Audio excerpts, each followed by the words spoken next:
ये नहीं है, ये तो अभी जाएंगे जब लाइव पर जाएंगे एक बार देखो उस पर लाइव है। हाँ live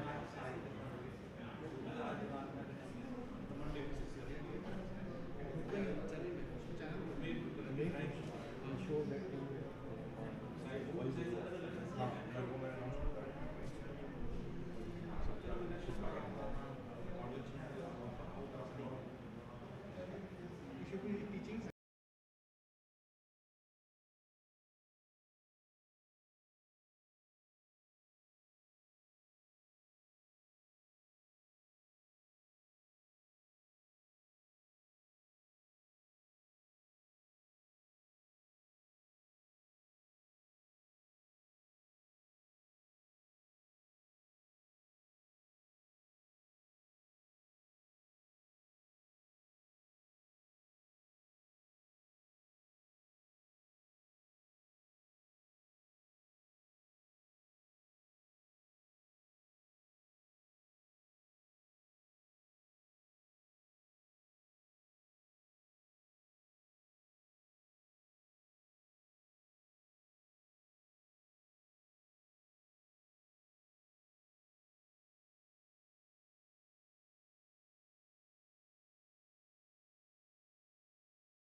Very warm welcome to Huzur Maharaj Baba Sawan Singh Ji's Bhandara event here in Delhi. With the grace of Baba Sawan Singh Ji and our beloved Ishwar Ji, we are blessed to have this event here in Delhi.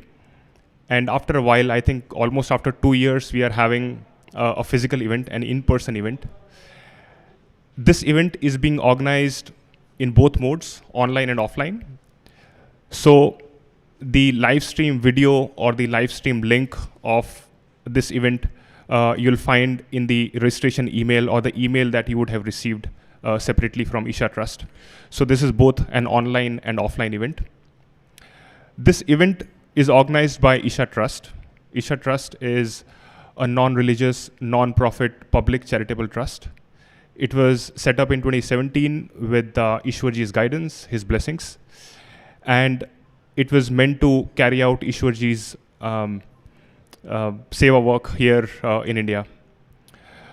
A few other important guidelines and instructions as we go along. Please keep your phones in silent mode, people who are here in person for the offline event. Or please turn them off. Please do not move around. Please do not create any distractions, because there'll be a Sevadar here right after me who'll be sharing some useful tips from meditation perspective, and also some remembrance of great masters' teachings. The flow of event for today for Great Masters Bhandara event would be as follows. Right after the announcements, we will have live Shabbat recitation by our Shabbat Sevadars, which will then be followed by remembrance of Great Masters' teachings and some useful meditation tips by one of our Sevadars, who was given this Seva by Ishwarji himself. And after that, we'll play a recorded video of one of the discourses of Ishwarji. And after that, we'll have the Prasad, the Langar Prasad. So people who are here in person, please do not leave without having the Langar Prasad. The other thing which we would like to mention is we are still not out of COVID situation, not completely out. So we would request you to maintain social distancing as much as possible. You can collect your masks. The masks are available outside, right near on my right side, right towards the end of the corridor. And there are sanitizers available. There are napkins available. There are if at all you need any help from refreshment perspective, from water perspective, all of that is available at the end of the corridor as well. We welcome you all once again. आप सब लोगों का बहुत बहुत स्वागत है. बाबा सावन सिंह जी का जो भंडारा इवेंट है वो हम ऑलमोस्ट 2 साल बाद यहाँ पे ऑर्गेनाइज कर रहे हैं, और ये ऑनलाइन और ऑफलाइन मोड्स दोनों में हो रहा है. इसकी लाइव स्ट्रीम वीडियो यूट्यूब पर अवेलेबल है, आप वहाँ पे भी देख सकते हैं. ये रिकॉर्ड भी हो रहा है इवेंट, और जो लोग यहाँ पे आए हैं उन सब लोगों का भी बहुत बहुत स्वागत है. आपके फ़ोन्स प्लीज़ स्विच ऑफ कर लीजिए या फिर उनको साइलेंट मोड पे रखिएगा.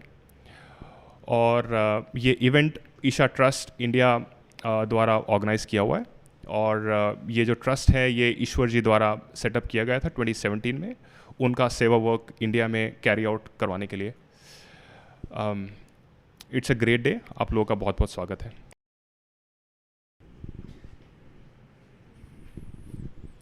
बानी कबीर जी.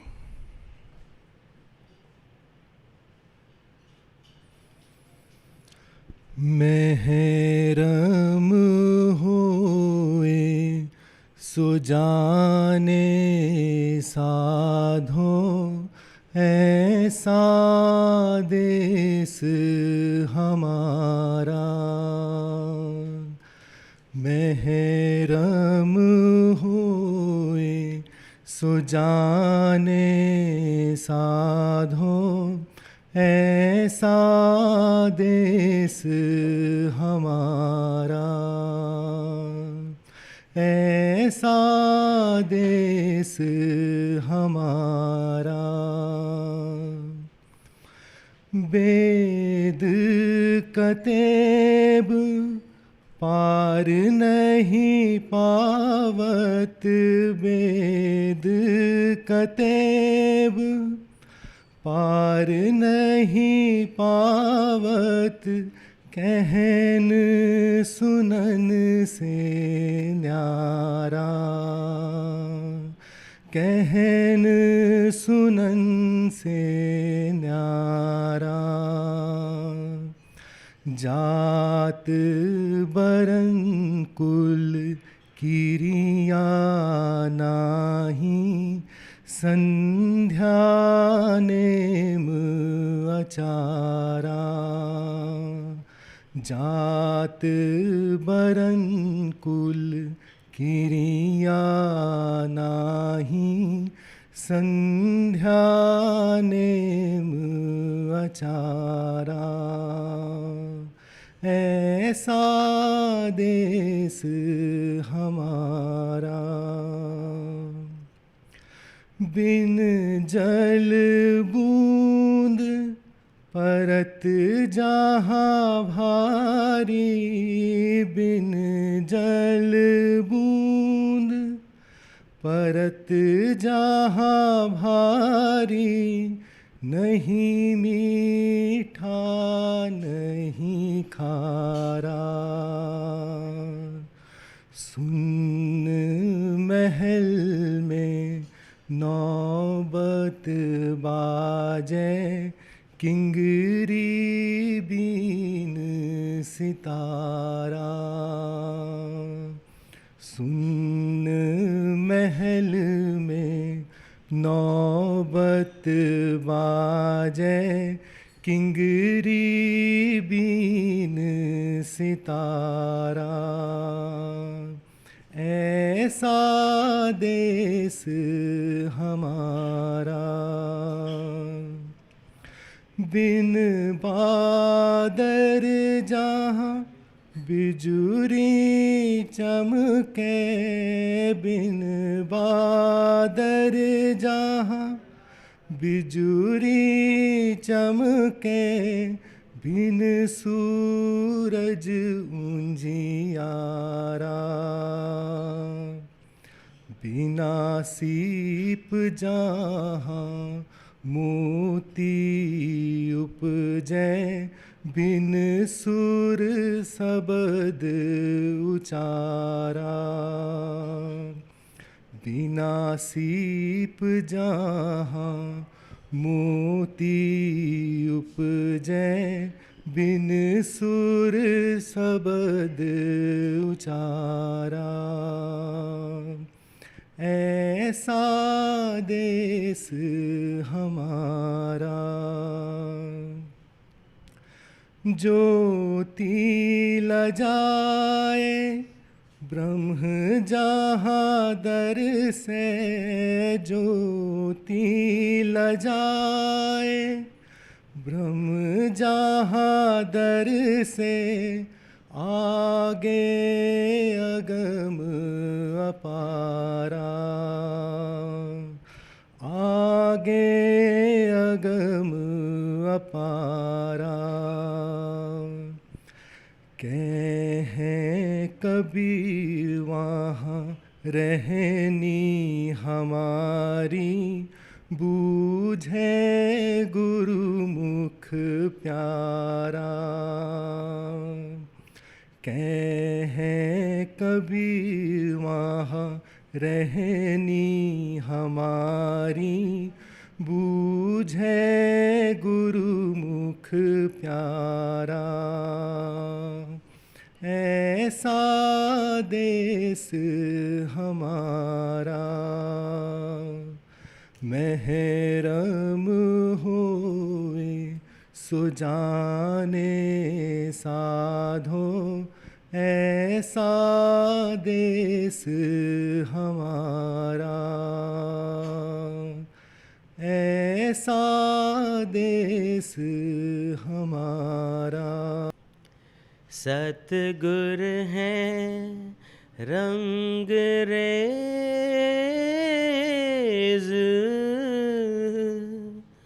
चुनर मेरी रंग डारी। सतगुर हैं रंग रेज,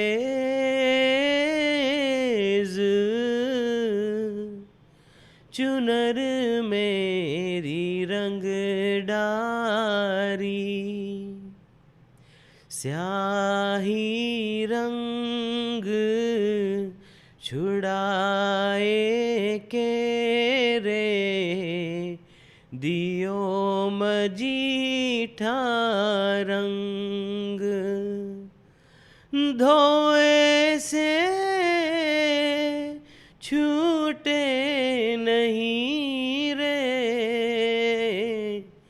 दिन दिन होत सुरंग, सतगुर है रंग रेज, चुनर मेरी रंग डारी, भाव के कुंड नेह के जल में, प्रेम रंग दई बोर, चस की चास लगाए के रे, खूब रंगी झक जोर, सतगुर है रंग रेज, चुनर मेरी रंग डारी, सतगुरु ने चुनरी रंगी रे, सतगुर चतर सुजान, सब कुछ उन पर वार दूं रे, तन मन धन और प्राण, सतगुर है रंग रेज,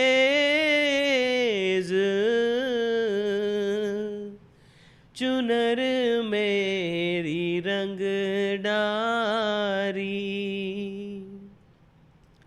कहे कबीर रंग रेज गुरु रे, मुझ पर होए दयाल, शीतल चुनरी ओढ़ के रे, भई हूँ मगन निहाल, सतगुर है रंग रेज,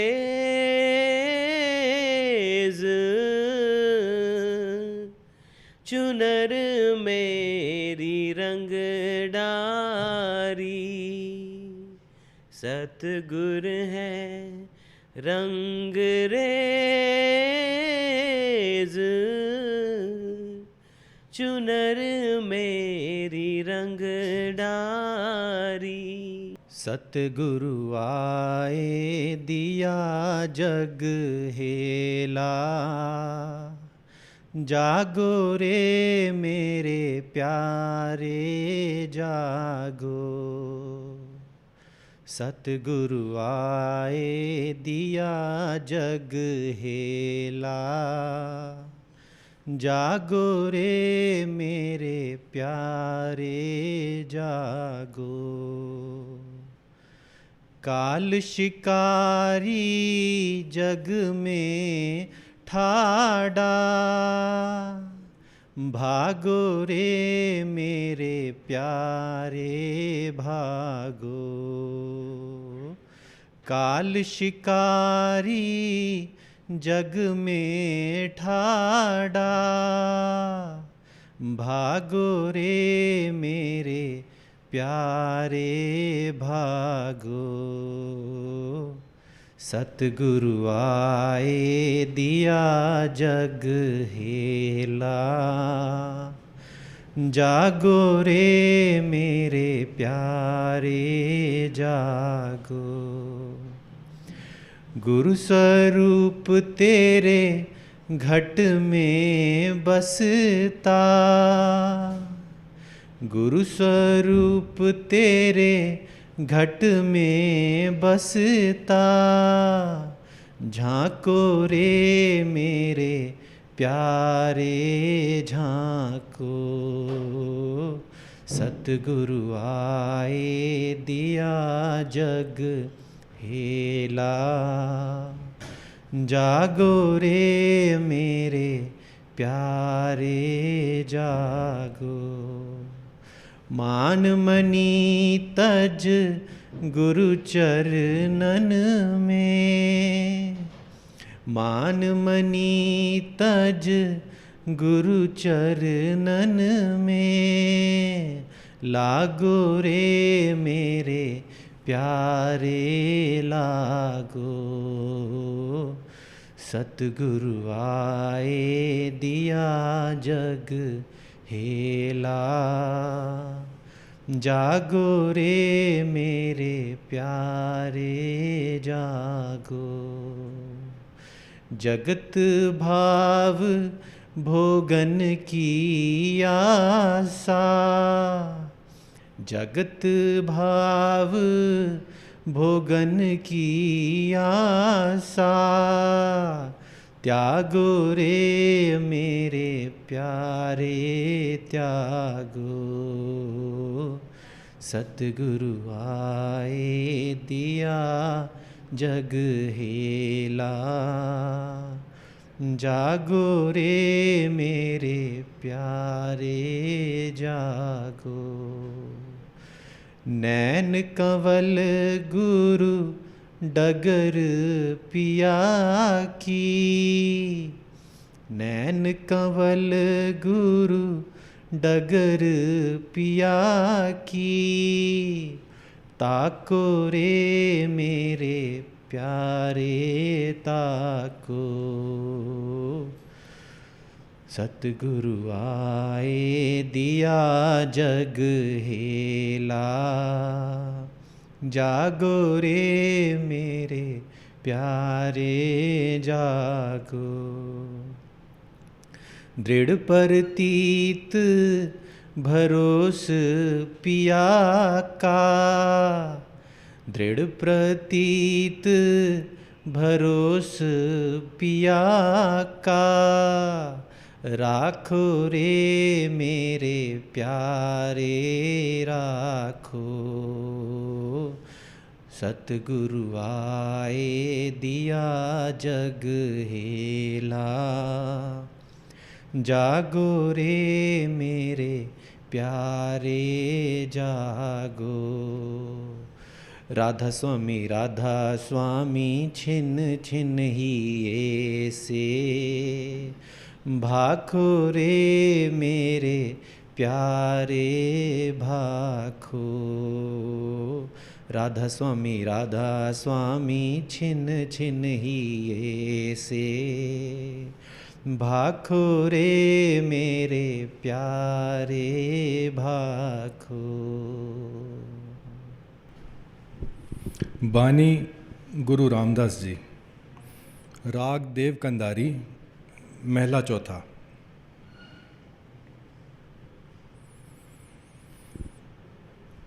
मेरो सुंदर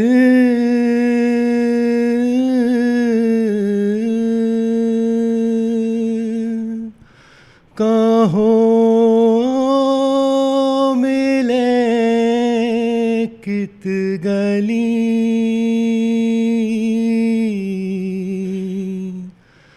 कहो मिले कित गली। मेरो सुंदर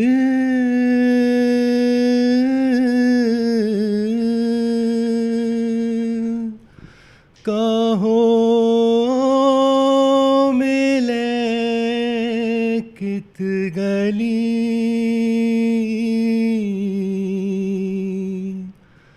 कहो मिले कित गली हर के संत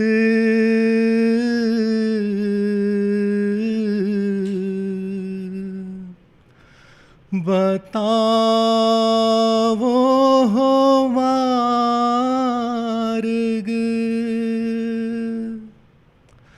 हर के संत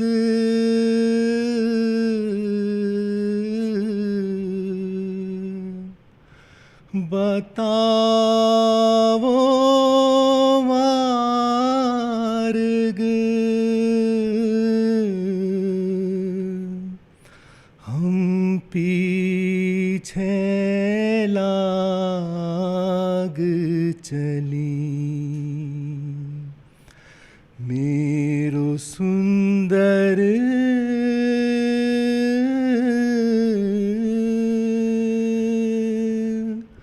कहो मिले कित गली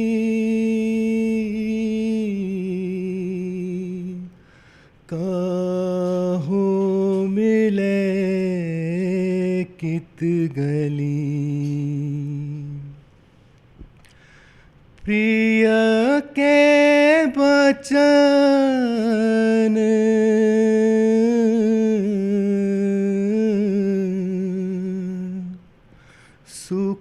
सुखाने हियरे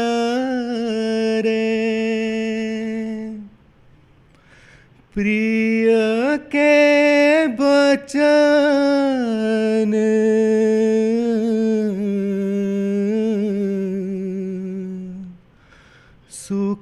सुखाने हियरे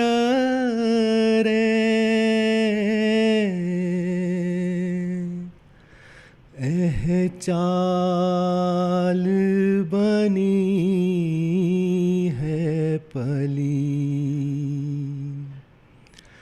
मेरो सुंदर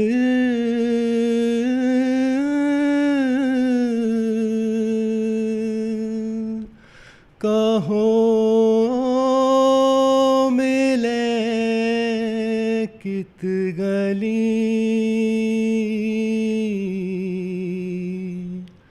कहो मिले कित गली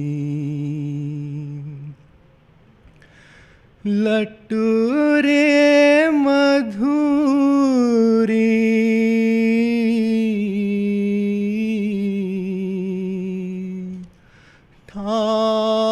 ठाकुर पाई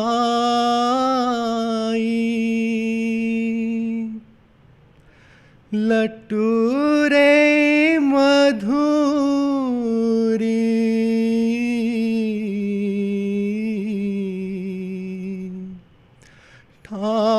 ठाकुर पाई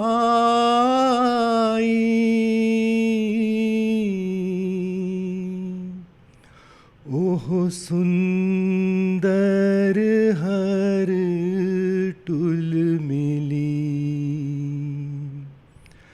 मेरो सुंदर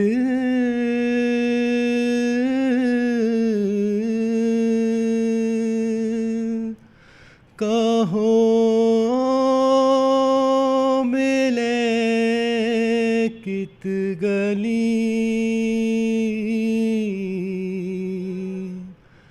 कहो मिले कित गली एको प्रिय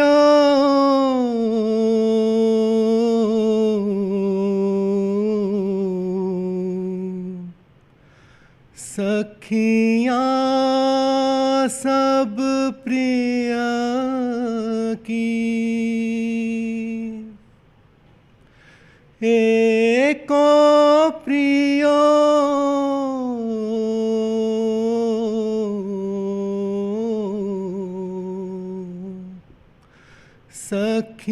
सखियाँ सब प्रिय की जो पावे पीर सापली मेरो सुंदर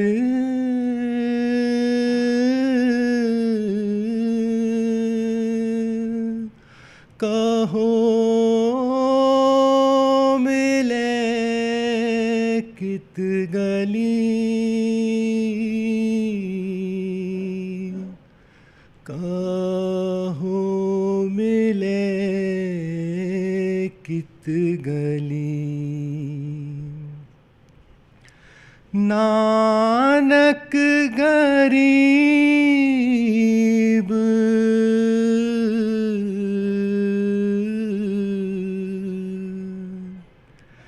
क्या करे बिचारा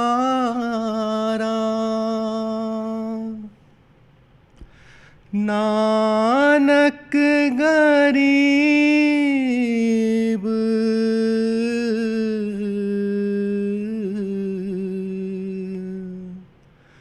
क्या करे बिचारा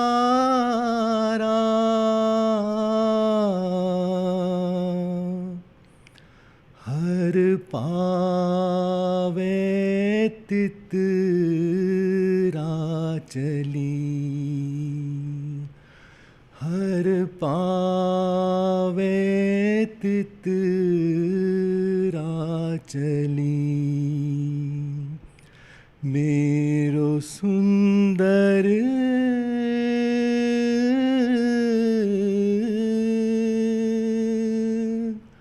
कहो मिले कित गली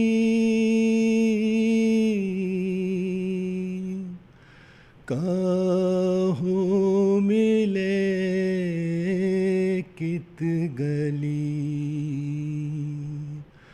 कहो मिले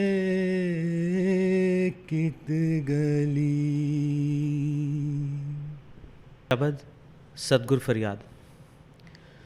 मेरे सतगुर जी तुसी मेर करो मैं दर तेरे ते आई होइयां मेरे सतगुर जी तुसी मेर करो मैं दर तेरे ते आई होइयां मेरे कर्मा वल ना वेख्यो जी मैं कर्मा तो शर्माई होइयां मेरे कर्मा वल ना वेख्यो जी मैं कर्मा तो शर्माई होइयां मेरे सतगुर जी तुसी मेर करो मैं दर तेरे ते आई होइयां जो दर तेरे ते आ जांदा ओह असल खजाने पा जांदा जो दर तेरे ते आ जांदा ओह असल खजाने पा जांदा मैनू भी खाली मोड़ी ना मैं भी दर ते आस लगाई होइया मैं भी दर ते आस लगाई होइया मेरे सतगुर जी तुसी मेर करो मैं दर तेरे ते आई होइयां तुसी तारन हार कहाँ दे ओ डुबियां नू बन्ने लांदे ओ तुसी तारन हार कहाँ दे ओ ਡੁੱਬਿਆਂ ਨੂੰ ਬੰਨ ਲਾਉਂਦੇ ਓ ਮੇਰਾ ਵੀ ਬੇੜਾ ਪਾਰ ਕਰੋ ਮੈਂ ਵੀ ਦੁਖਿਆਰਨ ਆਈ ਹੋਈਆਂ ਮੈਂ ਵੀ ਦੁਖਿਆਰਨ ਆਈ ਹੋਈਆਂ ਮੇਰੇ ਸਤਿਗੁਰ ਜੀ ਤੁਸੀਂ ਮਿਹਰ ਕਰੋ ਮੈਂ ਦਰ ਤੇਰੇ ਤੇ ਆਈ ਹੋਈਆਂ सब संगी साथी छोड़ गए सब रिश्ते नाते तोड़ गए सब संगी साथी छोड़ गए सब रिश्ते नाते तोड़ गए तू भी किधरे ठुकरावी ना ਇਹ ਸੋਚ ਕੇ ਮੈਂ ਘਬਰਾਈ ਹੋਈਆਂ ਤੂੰ ਵੀ ਕਿਧਰੇ ਠੁਕਰਾਵੀ ਨਾ ਇਹ ਸੋਚ ਕੇ ਮੈਂ ਘਬਰਾਈ ਹੋਈਆਂ ਮੇਰੇ ਸਤਿਗੁਰ ਜੀ ਤੁਸੀਂ ਮਿਹਰ ਕਰੋ ਮੈਂ ਦਰ ਤੇਰੇ ਤੇ ਆਈ ਹੋਈਆਂ ਮੇਰੇ ਕਰਮਾਂ ਵੱਲ ਨਾ ਵੇਖਿਓ ਜੀ ਮੈਂ ਕਰਮਾਂ ਤੋਂ ਸ਼ਰਮਾਈ ਹੋਈਆਂ ਮੈਂ ਦਰ ਤੇਰੇ ਤੇ ਆਈ ਹੋਈਆਂ ਮੇਰੇ ਸਤਿਗੁਰ ਜੀ ਤੁਸੀਂ ਮਿਹਰ ਕਰੋ ਮੈਂ ਦਰ ਤੇਰੇ ਤੇ ਆਈ ਹੋਈਆਂ ਮੈਂ ਦਰ ਤੇਰੇ ਤੇ ਆਈ ਹੋਈਆਂ माधो मोहे एक सहारो तोरा माधो मोहे एक सहारो तोरा तुम ही मात पिता प्रभु मेरो तुम ही मात पिता प्रभु मेरो हो मस्कीन अति पोरा एक सहारो तोरा माधो मोहे एक सहारो तोरा तुम जो तजो कवन मोहे राखे तुम जो तजो कवन मोहे राखे सहिए कौन निहोरा एक सहारो तोरा माधो मोहे एक सहारो तोरा बाहडंबर हूँ कब हूँ न जानियो बाहडंबर हूँ कब हूँ न जानियो तुम चरणन चित मोरा एक सहारो तोरा माधो मोहे एक सहारो तोरा अवगुण सरगुण दौ सम कर जानियो अवगुण सरगुण दौ सम कर जानियो चहु दिस दर्शन तोरा एक सहारो तोरा माधो मोहे एक सहारो तोरा।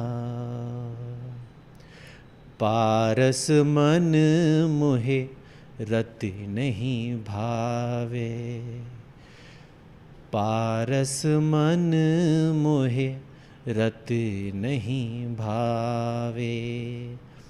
जग जंजार न थोरा। एक सहारो तोरा। माधो मोहे एक सहारो तोरा। कह रविदास तज सब तृष्णा। कह रविदास तज सब तृष्णा। इक राम चरण चित मोरा। एक सहारो तोरा। माधो मोहे एक सहारो तोरा। माधो मोहे एक सहारो तोरा।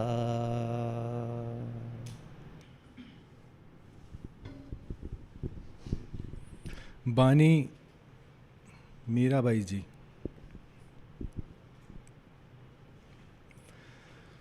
प्यारे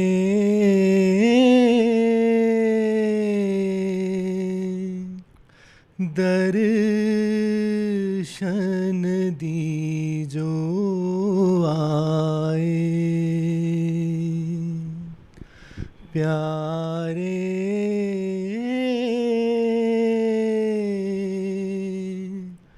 दर्शन दीजो आए। तुम बिन रहे ओ ना जाए।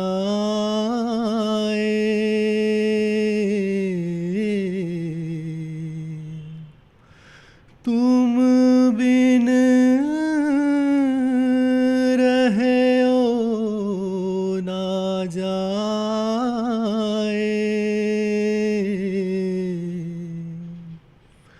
प्यारे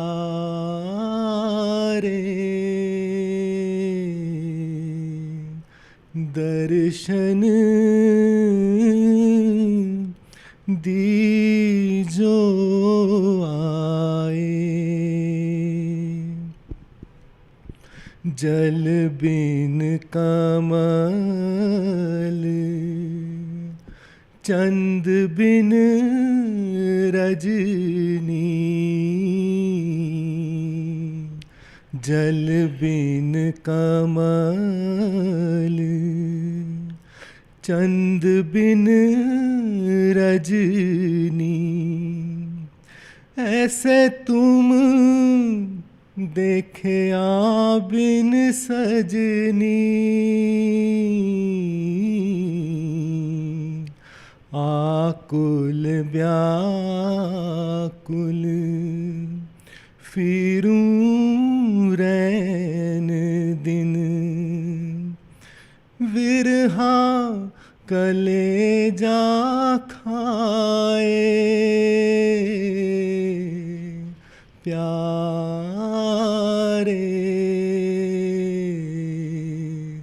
दर्शन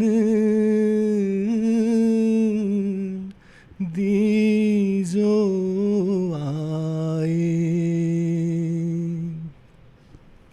दिवस न भूख नींद नहीं रहना। दिवस न भूख नींद नहीं रहना। मुख से कथन न आवे बैना।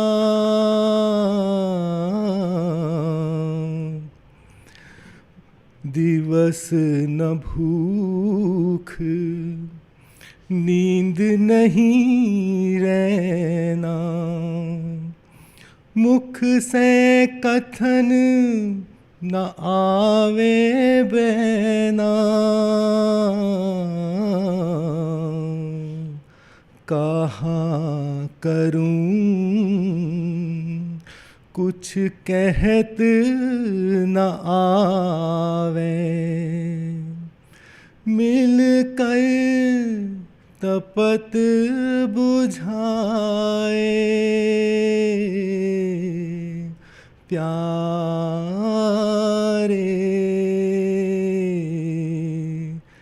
दर्शन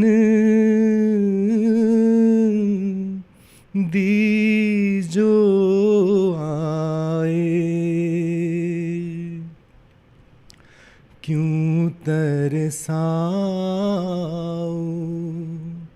अंतर जामी, क्यों तरसाओ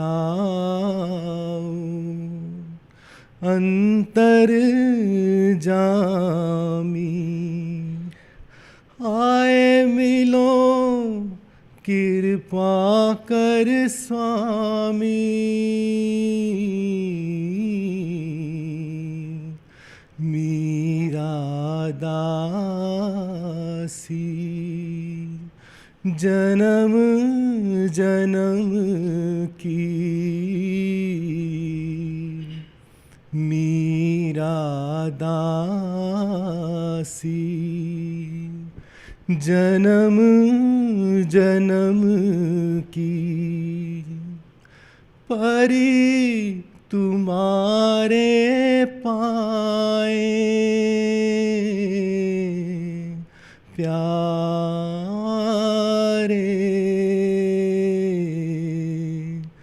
दर्शन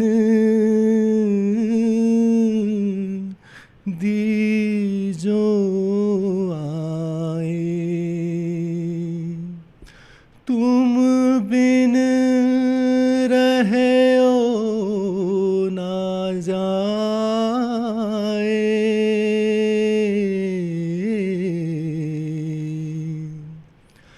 तुम बिन रहे ओ ना जाए,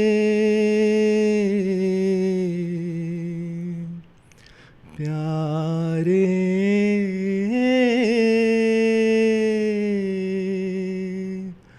दर्शन दीजो आए।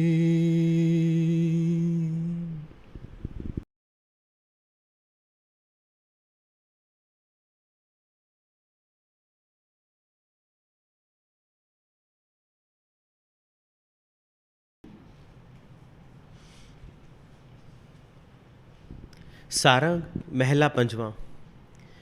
तुम सरनाई आया ठाकुर, तुम सरनाई आया, तुम सरनाई आया ठाकुर, तुम सरनाई आया।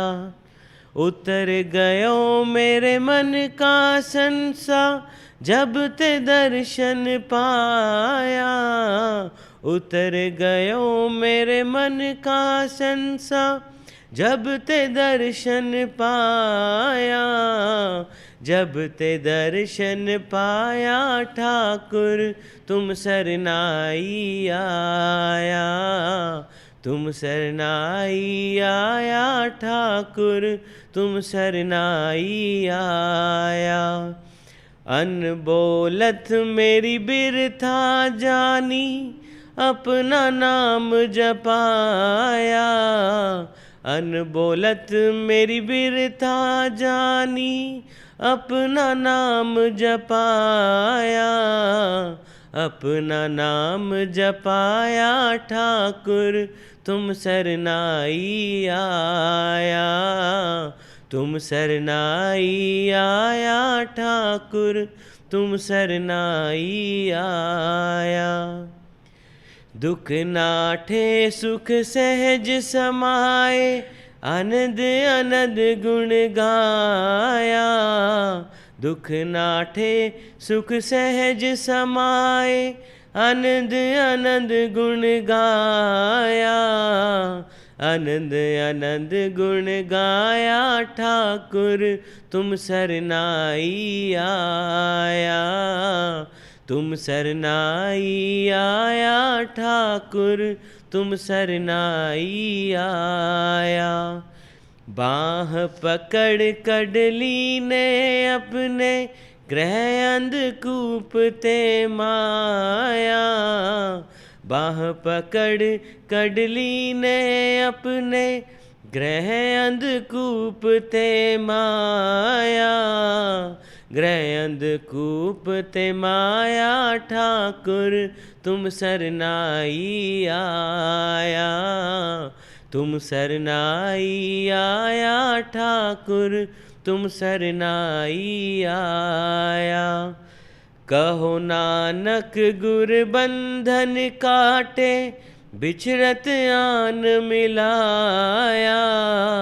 कहो नानक गुर बंधन काटे, बिछड़त आन मिलाया। बिछड़त आन मिलाया, ठाकुर तुम सरनाई आया। तुम सरनाई आया, ठाकुर तुम सरनाई आया। तुम सरनाई आया, ठाकुर तुम सरनाई आया। राग सोही महला पहला कर तीजा। हो देखा दर्शन तेरा आओ सजना। हो देखा दर्शन तेरा राम आवो सजना। कर अपनड़े खड़ी तका मैं, कर अपनड़े ते खड़ी तका मैं। मेरे मन चो कनेरा आवो सजना। हो देखा दर्शन तेरा आवो सजना। मन चो कनेरा सुन प्रभ मेरा। मन चो कनेरा सुन प्रभ मेरा। मैं तेरा परवासा आवो सजना। हो देखा दर्शन तेरा आवो सजना। दर्शन देख भई नह केवल। दर्शन देख भई नह केवल। जन्म मरण दुख नासा आवो सजना। हो देखा दर्शन तेरा आवो सजना। सगली जोत जाता तू सोई। सगली जोत जाता तू सोई। मिलिया भाई सुभाए आवो सजना। हो देखा दर्शन तेरा आवो सजना। नानक साजन को बल जाइए। नानक साजन को बल जाइए। साच मिले घर आए आवो सजना। हो देखा दर्शन तेरा आवो सजना। हो देखा दर्शन तेरा आवो सजना। बानी स्वामी जी महाराज। बचन 27वां, शब्द चौथा।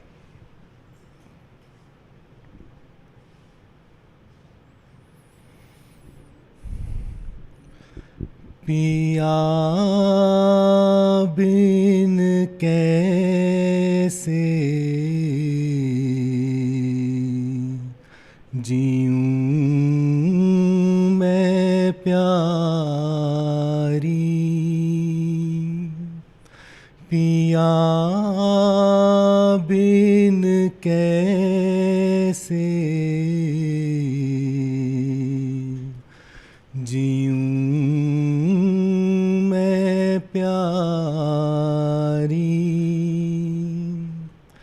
मेरा तन मन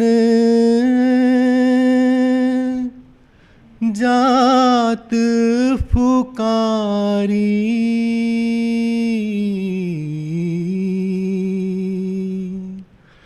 पिया बिन कैसे जीऊं मैं प्यारी। कोई संत मिले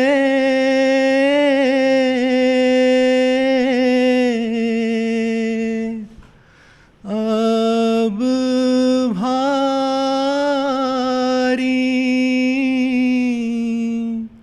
जो पिया को मिलावे आरी।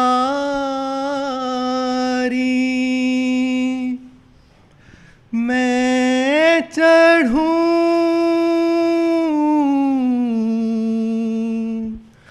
गगन में सारी,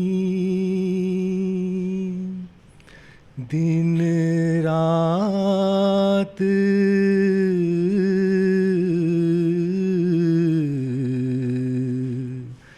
लगे मेरी तारी। पिया बिन कैसे जीऊं मैं प्यारी। मैं बिरहीन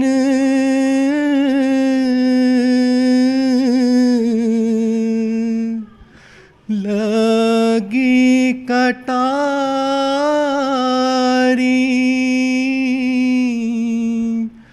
मैं घायल फिरूं उजाड़ी।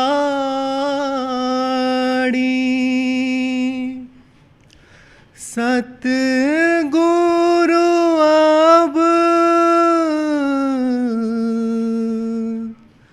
करे संहारी।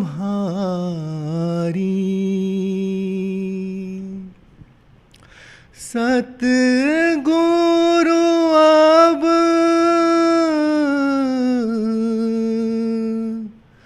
करे संहारी। तब हृदय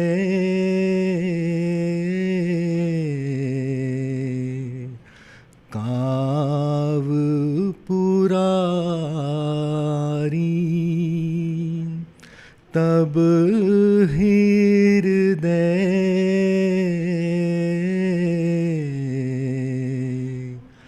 काव पुरारी। पिया बिन कैसे जीऊं मैं प्यारी।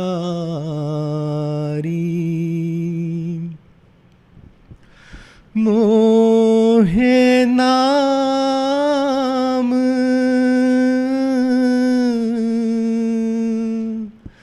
देहि निज सारी।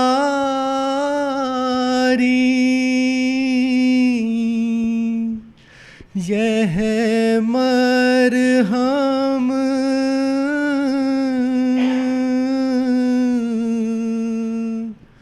नीत लगारी।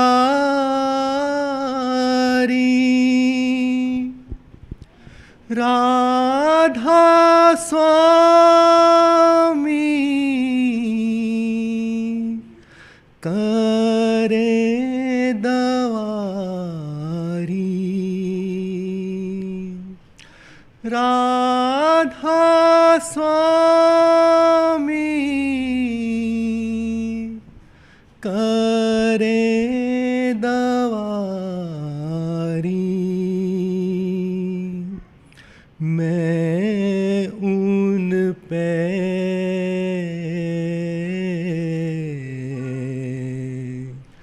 जाऊं बलिहारी मैं उन पे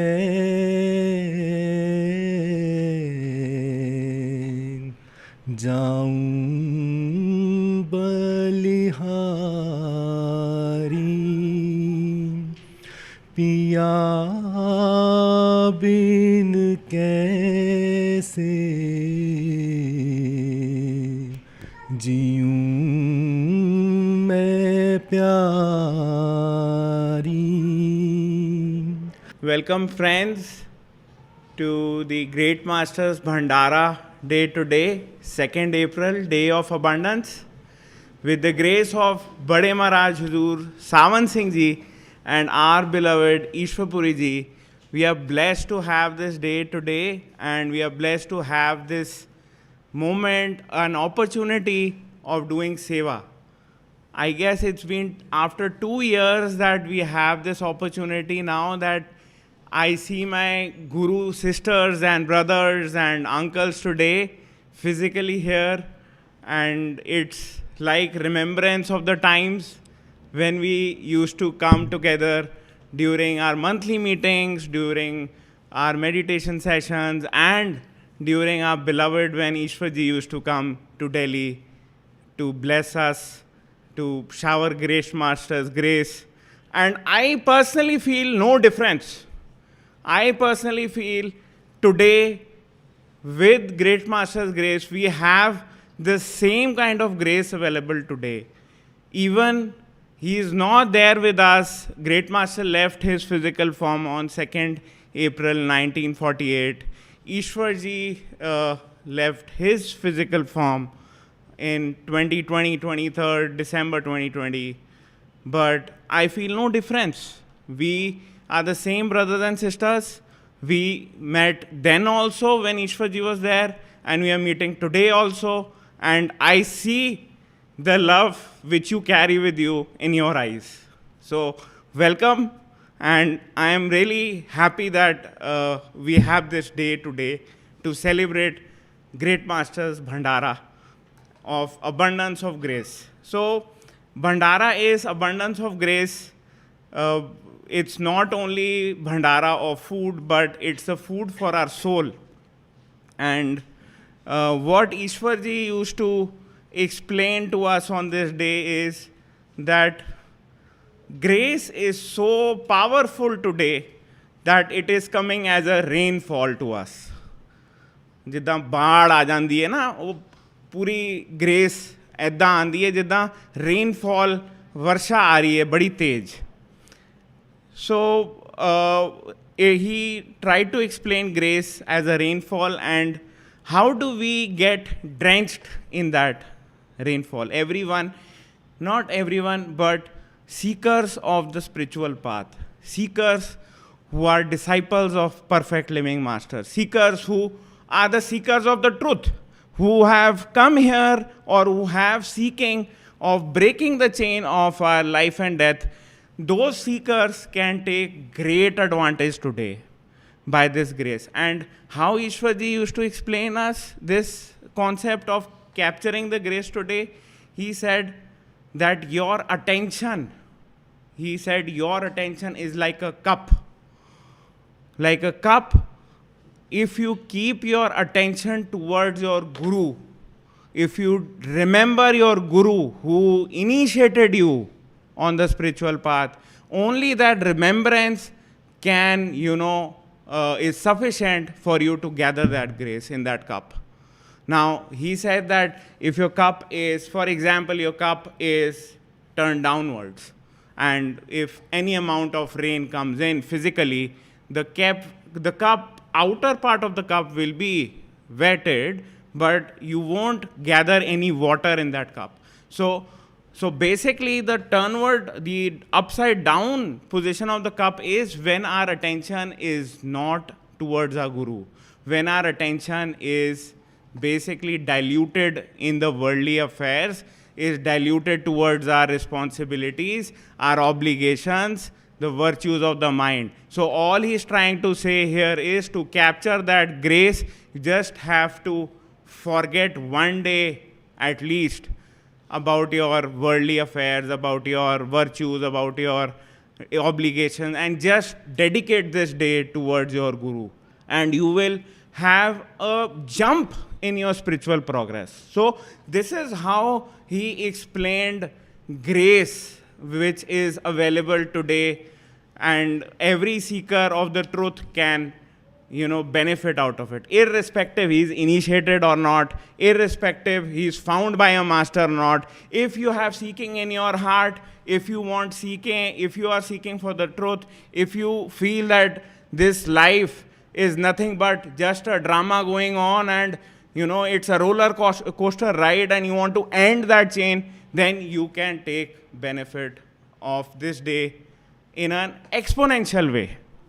So these are kind of big claims. Now, if anyone, I guess all of us know the teachings of Sant Mat, but anyone who by mistake sees this video on YouTube, or anyone who is just curious about it, he will say, or he or she will think, how it is possible? This guy is saying that just remembering a person who is not even alive, how is that possible that you may gain some spiritual, you can make spiritual progress, or you can get some spiritual things out of it just by remembering? So the reason why, to answer this, why today is a Bhandara, is that Bade Maharaj Ji, Hazur Baba Sawan Singh Ji, was a perfect living master, as explained by Ishwar Ji to us. And perfect living master come into this world not just as a physical body, they come to us as an instrument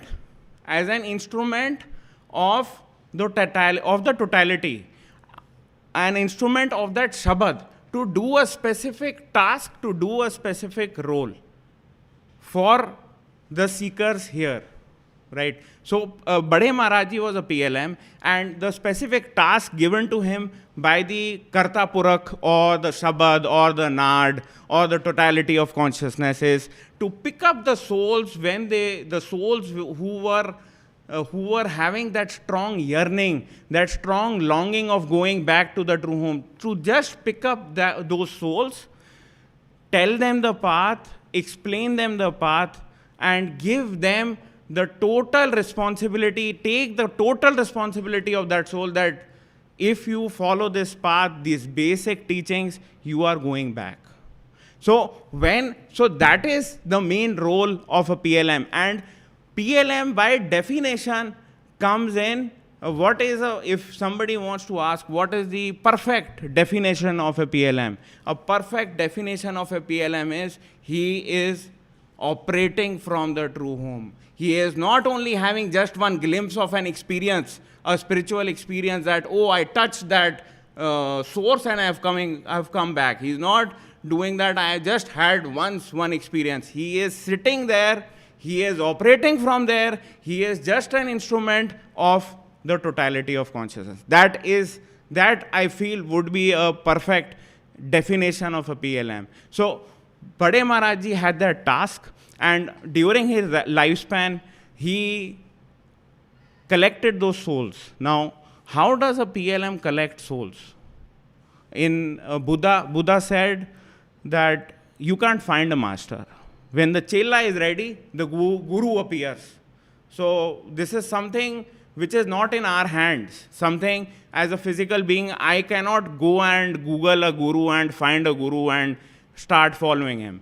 The guru will find the chela, the guru will initiate the chela, the guru will do everything up and down for that chela. Now, here the guru, here we say, is a physical form of the guru. No. Here the guru, the physical form, is just the to meet the ends, to physically explain to us. The real Guru is the Shabbat. He is operating with the will of that Shabbat, that soul is picked up, is initiated, and that is done. So when Bade Maharaji's task was done, he passed away physically, but he physically passed away, but he got merged with that totality. He got merged with that Shabbat. ਉਹ ਕਹਿੰਦੇ ਨਾ ਉਹਨਾਂ ਦਾ ਸ਼ਬਦ ਸਵਰੂਪ ਆ ਗਿਆ ਸੀ so he physically he may not be present, but for the souls, for the seekers, he was there always, and he was much more available to them. How? Because physically you are bounded. You are bounded by your body, you are bounded by the actions, you are bounded by your intellect. But when your connection is made with a PLM, when your connection is made by a PLM with a soul, that is soul to soul, he can communicate, and Ishwar ji himself with his grace is communicating today also with the souls who are initiated. How? Because a PLM makes a connection not with your mind, not with your karmas. He makes a connection with your soul. He makes a connection directly with your soul. And when you have a darshan of a PLM, you feel that touch of unconditional love, which is non-judgmental, and your mind goes haywired. You say, what is happening? I never experienced this kind of love, this kind of pull.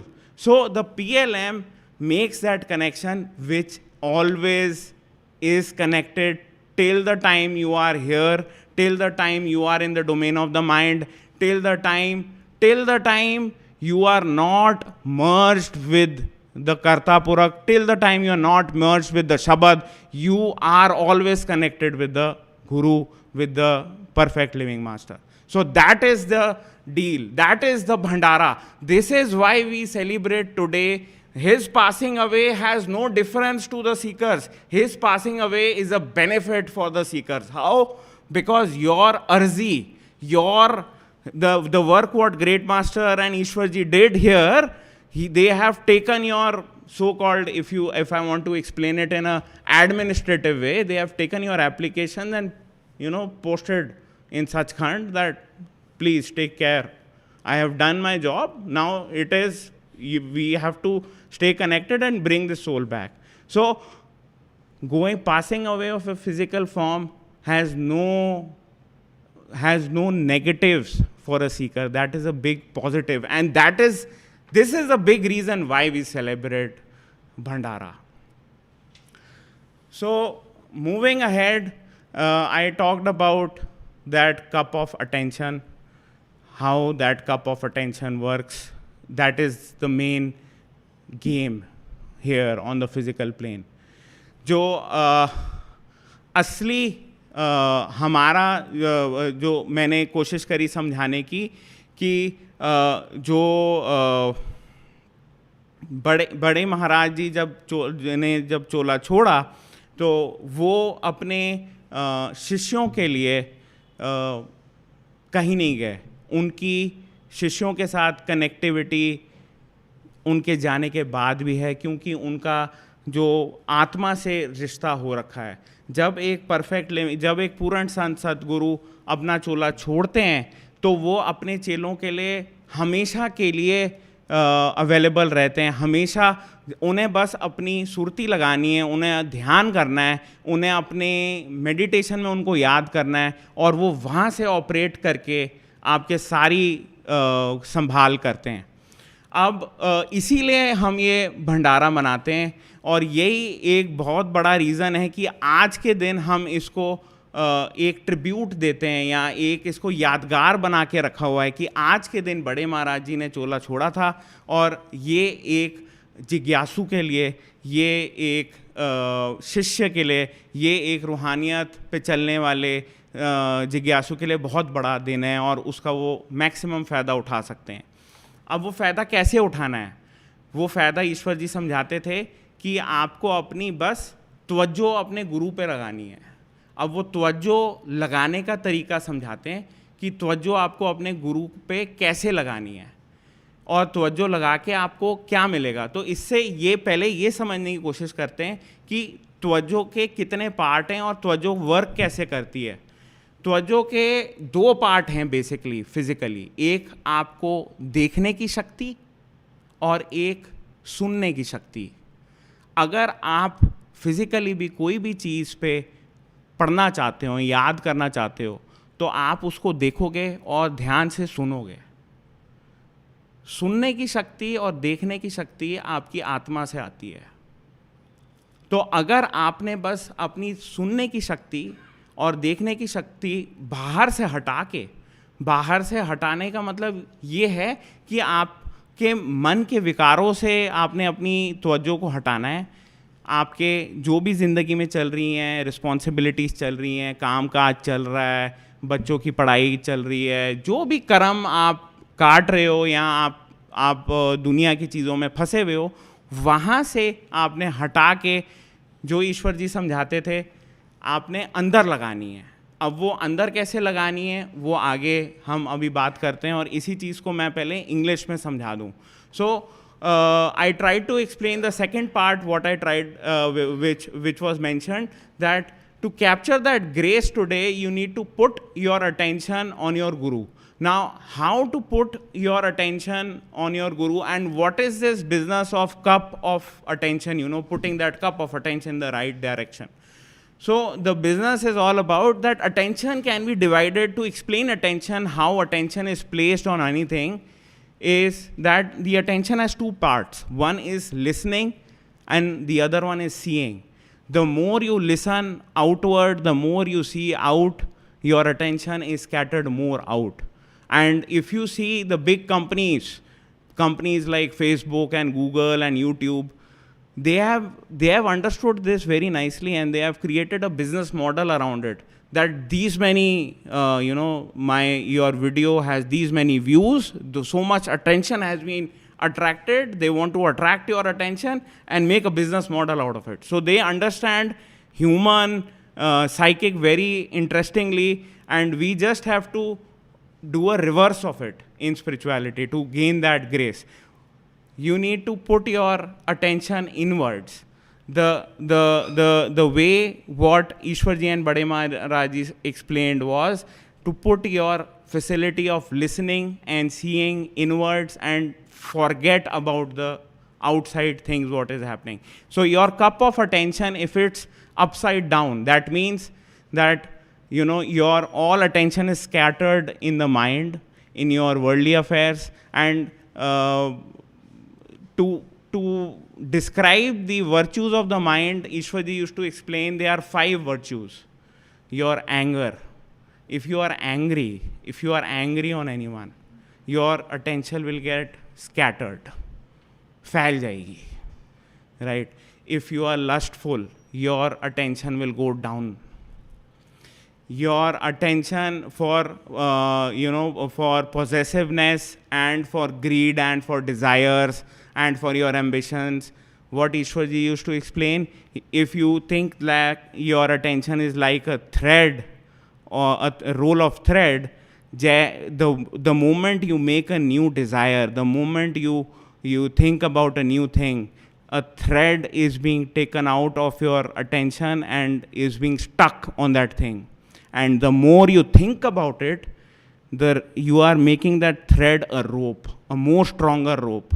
And the more you think about these things, and this is only one thread, we have multiple threads going around. Hindi में कहते हैं मोह के धागे, आपके धागे अटके हुए हर जगह, और जितना आप इन भारमुखी चीज़ों के बारे में सोचोगे वो धागे रस्सियाँ बन जानी हैं और आपको जकड़ के रख लेंगी यहाँ पे. So this is the ropes will get stronger. The things which you desire, which you think about, you will first think about it, then you will make a plan to achieve it. Then if you are able to achieve it, then there will be a new thing which you want to achieve it. And if you are not able to achieve it, then you are in a big loop that why am I a failure? And you'll go haywired again. The rope will make you run towards it up and down. So these are this is the way your attention has been abused. And all Ishwarji and Bade Maharaji teachings are trying to explain to us is you cannot cut these ropes. Just replace these thoughts, these desires towards your guru, towards your guru who pulls you with love. This is the main thing why a PLM comes in a physical world as a normal human being, not like a Superman man with a special powers. Either ways, he has special powers, but he will not publicize it. He will make personalized miracles to you. This arrangement has been made so that you are able to replace those attachments, desires, ambitions, virtues of the mind with the guru. Ishwarji used to explain, you cannot practice detachment, but you can have a new attachment. So that PLM comes in, and the story of a PLM in this physical world is till the time he has attracted and he has replaced all the thoughts and all the worldly things of all the seekers he's going to take with that PLM. And even when he goes off, when he passes away, he creates that vira, that now, boy, you need to meditate. Now you do not have any way around. You can't meet me physically. You need to practice meditation and see me inside. Put your attention inside. So this is the cup of attention what Ishwarji, I guess, tried to explain.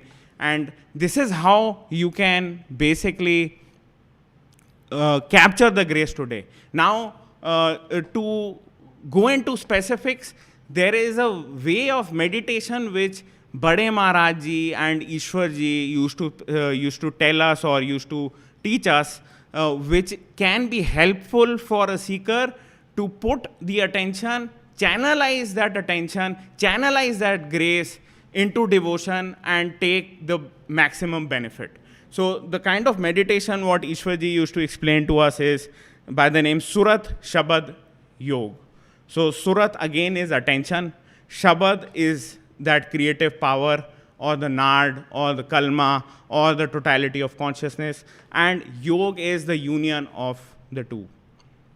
So how do you practice this kind of yoga? So I'm going to easily explain to you, try to easily break it down into 5 steps and try to explain to you how Ishwarji used to teach us this kind of meditation.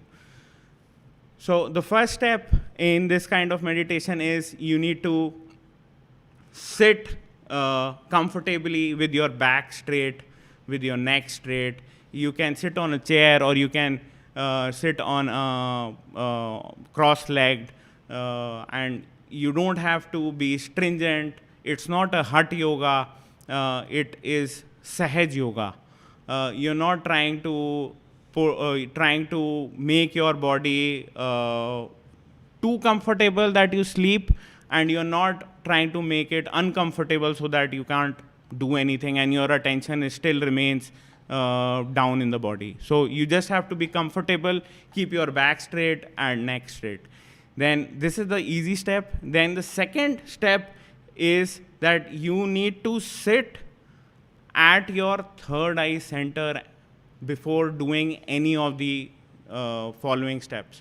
So this is one topic which many seekers are not, or it's difficult to practice how to sit on your third eye center. And Ishwarji himself had this problem. How do you sit at your third eye center? So Bade Maharaji explained him in a very beautiful way that just imagine if you are sitting on top of your finger. He was able to do it. Then he said, come down. He was able to do it. Then more, come down in between your eyes. And then he said, jump inside. So Ishwarji said, oh, wow, this is very easy. So the easy part here is he was sitting at the third eye center from the start of this exercise, not when he jumped. when he started to imagine that he was on the tip of the finger, he was at the third eye center. So the crux of it is, if you can imagine, if you can close your eyes, and if you can imagine anything like we do, we contemplate many things in our worldly affairs. Even when we are doing these simple mathematical problems in our school, we used to take a number in our mind and we used to store it in our mind. So that is also, the use of imagination, that we stored a number in our mind. So that is the only thing to understand, that we need to use our power of imagination. And if you are able to use your power of imagination, that means you are at your third eye center, which is basically behind your eyes, in between the ears, right? So many people get confused on this topic, and they say that imagination is not real. Imagination to kalpana hai. Imagination se kya hoga?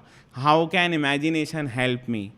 So the answer to this is, if you are able to see your guru in darkness without imagination, then you don't need imagination.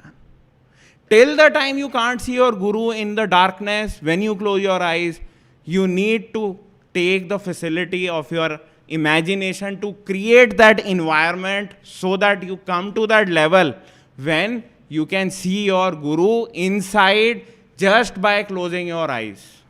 So till the time you are not able to achieve that, close your eyes, imagine that you are sitting in a very large space. The larger the space, the better the imagination would be. Try to do any kind of exercises in that imagination, and you start with that imagination for the next steps which we are going to do. So I'll try to explain this in Hindi now. जो आपको भजन सिमरन की जो युक्ति ईश्वर जी समझाते थे, उसका नाम है सूरत शब्द योगा. सूरत माने आपकी तवज्जो, जिसका वर्णन मैंने पहले भी किया. शब्द माने जिसने, वही शब्द की बात हो रही है जिसने सारी सृष्टि बनाई है, और योग का मतलब दोनों का मिलन. तो सूरत शब्द योगा अगर इकट्ठे देखेंगे, हम समझाने की कोशिश करेंगे कि आपको अपनी सूरत, अपनी तवज्जो शब्द के साथ मिलानी है, और इस मिलाने को ही सूरत शब्द योगा बोलते हैं. तो इसको कैसे प्रैक्टिस करना है? तो पहला पॉइंट तो ईश्वर जी समझाते थे कि आपको ये हट योगा नहीं है, ये ज़बरदस्ती का सौदा नहीं है, ये सहज योगा है. इसमें आपको कंफर्टेबल होके बैठना है, इसमें आपको जकड़ के नहीं बैठना. आप कुर्सी पे भी बैठ सकते हो, और आप क्रॉस लेग भी बैठ सकते हो, और मेन है कि आपकी बैक सीधी हो और नेक सीधी हो. तो आपका बैठने का पोस्चर ये है, और उसके बाद आपको कहाँ बैठ के इसको प्रैक्टिस करना है, कहाँ बैठ के ऐसी मेडिटेशन करनी है. किसी घर में अलग कोई स्पेशल चेयर पे नहीं करनी. लोग क्या करते हैं कि मैं ना घर में मंदिर बनाऊंगा, मैं जी वहाँ पे स्पेशल गद्दी लगाऊंगा, मैं जी वहाँ बैठ के अपनी मेडिटेशन करूँगा. वो होगा क्या? सारा ध्यान तो उसने अपने मंदिर जो बाहर बनाया है वहाँ लगा दिया, गद्दी पे लगा दिया. उसका ध्यान अंदर थोड़ा ना जाना है, उसका तो गद्दी में ध्यान रह जाना है. तो ईश्वर जी समझाते थे आपको मेडिटेशन, ये भजन सिमरन की युक्ति अंदर तीसरे तिल पे बैठ के करनी है. अब ये तीसरे तिल पे बैठने की कंडीशन कैसे समझें? असली में आप अभी भी तीसरे तिल पे ही बैठे हो, आप कहीं और नहीं बैठे. आप ऑपरेट ही तीसरे तिल से करते हो, और कहीं से नहीं कर सकते. अगर आप बोलो कि मैं कहीं और हूँ, आप कहीं और नहीं हो, बट आपकी सारी तवज्जो अंदर और नीचे और बाहर लगी हुई है. आपने उसको समेटा नहीं हुआ, इसलिए आपको वो फीलिंग नहीं आ रही. यहाँ पे भजन सिमरन की युक्ति से आप अपनी तवज्जो को समेट रहे हो. जैसे अगर आपको बाहर घूमने जाना है, तो आप अपनी कबर्ड में जो कपड़े फैला के रखे हुए हैं उनको बक्से में बांध के लेके जाओगे ना, समेट के. वैसी तवज्जो अगर आपको रूहानी सफ़र पे जाना है, तो आपने अपनी तवज्जो जो शरीर में पूरे चक्रों को चला रही है, वहाँ से निकाल के तीसरे तिल पे एकाग्रित करना है, कॉन्सेंट्रेट करना है. तो वो करने के लिए आपको पहले वहीं से स्टार्ट करना है, तीसरे तिल पे स्टार्ट करना है। अब वो कैसे करना है, कैसे समझे कि हम तीसरे तिल पे बैठे हैं? हम तो आंखें बंद करते हैं, हमें तो अंधेरा नज़र आता है। तो ईश्वर जी समझाते थे, अगर अंधेरा नज़र आता है तो आप कल्पना करो कि आप अंधेरे में नहीं हो, आप अंधेरे को पर्दा मानो, पर्दा के पीछे बैठे हो, पर्दे पे आप कोई कुछ भी कल्पना ला सकते हो, आप किसी भी जगह की कल्पना ला सकते हो। आप उस कल्पना में, ईश्वर जी कहते थे, खोने की कोशिश करो। उससे क्या होगा, क्या बेनिफिट होगा?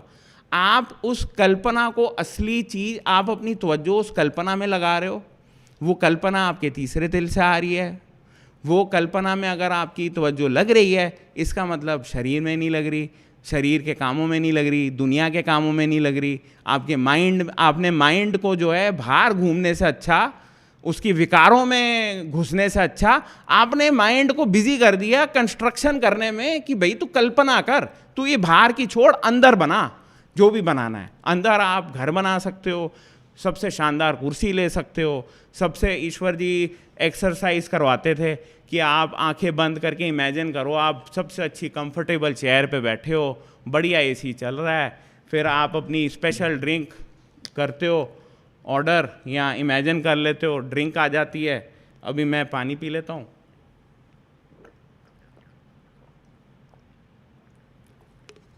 आप ड्रिंक इमेजिन करो, ड्रिंक पियो, अपना फेवरेट स्नैक खाओ। और लोगों को एक्सपीरियंस होते थे जैसे उन्होंने असली में वो ड्रिंक पी हो, जैसे उन्होंने असली में वो स्नैक खाया हो। फूल इमेजिन करने को कहते थे। लोगों ने वहाँ पे ऐसे ऐसे फूल देख लिए जो असली में फिजिकल वर्ल्ड में है ही नहीं। तो इमेजिनेशन को आप हल्के में मत लो, इमेजिनेशन की ताकत बहुत स्ट्रांग है। इमेजिनेशन की ताकत से आप माइंड को इमेजिनेशन में काम करवा रहे हो और दुनिया के विकारों से हटा रहे हो। तो यहाँ से आपको स्टार्ट करनी है और स्टेप्स। आपका पहला एक्सरसाइज ही ये है कि आप वहाँ पे, कहते हैं ना हार्ड फ्लोर, ईश्वर जी कहते थे मजबूत फाउंडेशन वहाँ की बना लो। अगर आपने वहाँ की मजबूत फाउंडेशन बना ली तो नेक्स्ट स्टेप्स जो है ना, अगले जो स्टेप्स हैं वो आसान हो जाते हैं। और कई सत्संगियों को, गुरु भाइयों को ये कन्फ्यूजन रहती है, ये तो कल्पना है, ये तो नकली है। नकली है, बट आपने माइंड से तो बना ली ना उसको। अगर आपको कोई नई चीज़ सॉल्व करनी होती है तब भी तो आप दिमाग ही लगाते हो, तब भी दिमाग से सॉल्व करवाते हो। हम तो आपको कह रहे हैं कि आप कल्पना से माइंड को पूरा इंगेज कर लो और कल्पना को इतना सुंदर बना दो कि वो असली बन जाए। जहाँ आपने अटेंशन कल्पना में लगाई, आपकी कल्पना कल्पना नहीं रह जाएगी, वो असल आपको लगने लग जाएगी। आपको ये नकली लगेगा, वो असली लगेगा। और जो सीकर्स कहते हैं कि ये नकली है, वो ना यूज़ करें उसको। कब तक ना यूज़ करें? जब तक आप अब अंधेरे में अपने गुरु को ना देख लें। अगर आप अंधेरे में आंखें बंद करके अपने गुरु को देख सकते हो तो आपको कल्पना की जरूरत ही नहीं है। ये तो एक स्टार्टिंग स्टेप है कि अगर आपने इतनी मेडिटेशन करी हुई है कि आपको बिना कल्पनाएं के ही गुरु का ध्यान आ जाता है, आप इतने लीन हो गुरु भक्ति में कि आंखें बंद करी और गुरु का ध्यान आ गया, तो आपको कल्पना की जरूरत ही नहीं है। आप पहले ही ऊपर पहुंचे हुए हो, आपकी पहले ही स्पिरिचुअल प्रोग्रेस हो रखी है। अगर नहीं आता, अगर आंखें बंद करके भी आपको सिमरन में फाइटिंग करनी पड़ रही है कि मैं सिमरन कर रहा हूँ या कर रही हूँ और साथ में दुनिया के भी ख्याल आ जाते हैं, मैं ध्यान करने की कोशिश कर रहा हूँ बट मेरे को ऑफिस का काम याद आ जाता है, मेरे को बच्चों का होमवर्क याद आ जाता है, अगर आपकी ये पोजीशन है तो आपको कल्पना की शक्ति से एक जंप मिलेगा, क्योंकि आपने माइंड को पहले तो इन्वॉल्व कर दिया कंस्ट्रक्शन करने में उस कल्पना की, और फिर आप आगे बढ़ोगे। So I tried to explain the imagination, the power of imagination, and how to check that you are at the third eye center, that is using your power of imagination at your third eye center in Hindi. And now I'll go to the next step. When you have created that hall of imagination and you are settled there, then you need to then make a request to your guru who initiated you. and you need to make that request with utmost devotion that, hey Guru, I am doing this meditation only for you. I don't need anything else. I just need your darshan. I just need to see you. Please bless your darshans to me in meditation as you did in your physical event. So,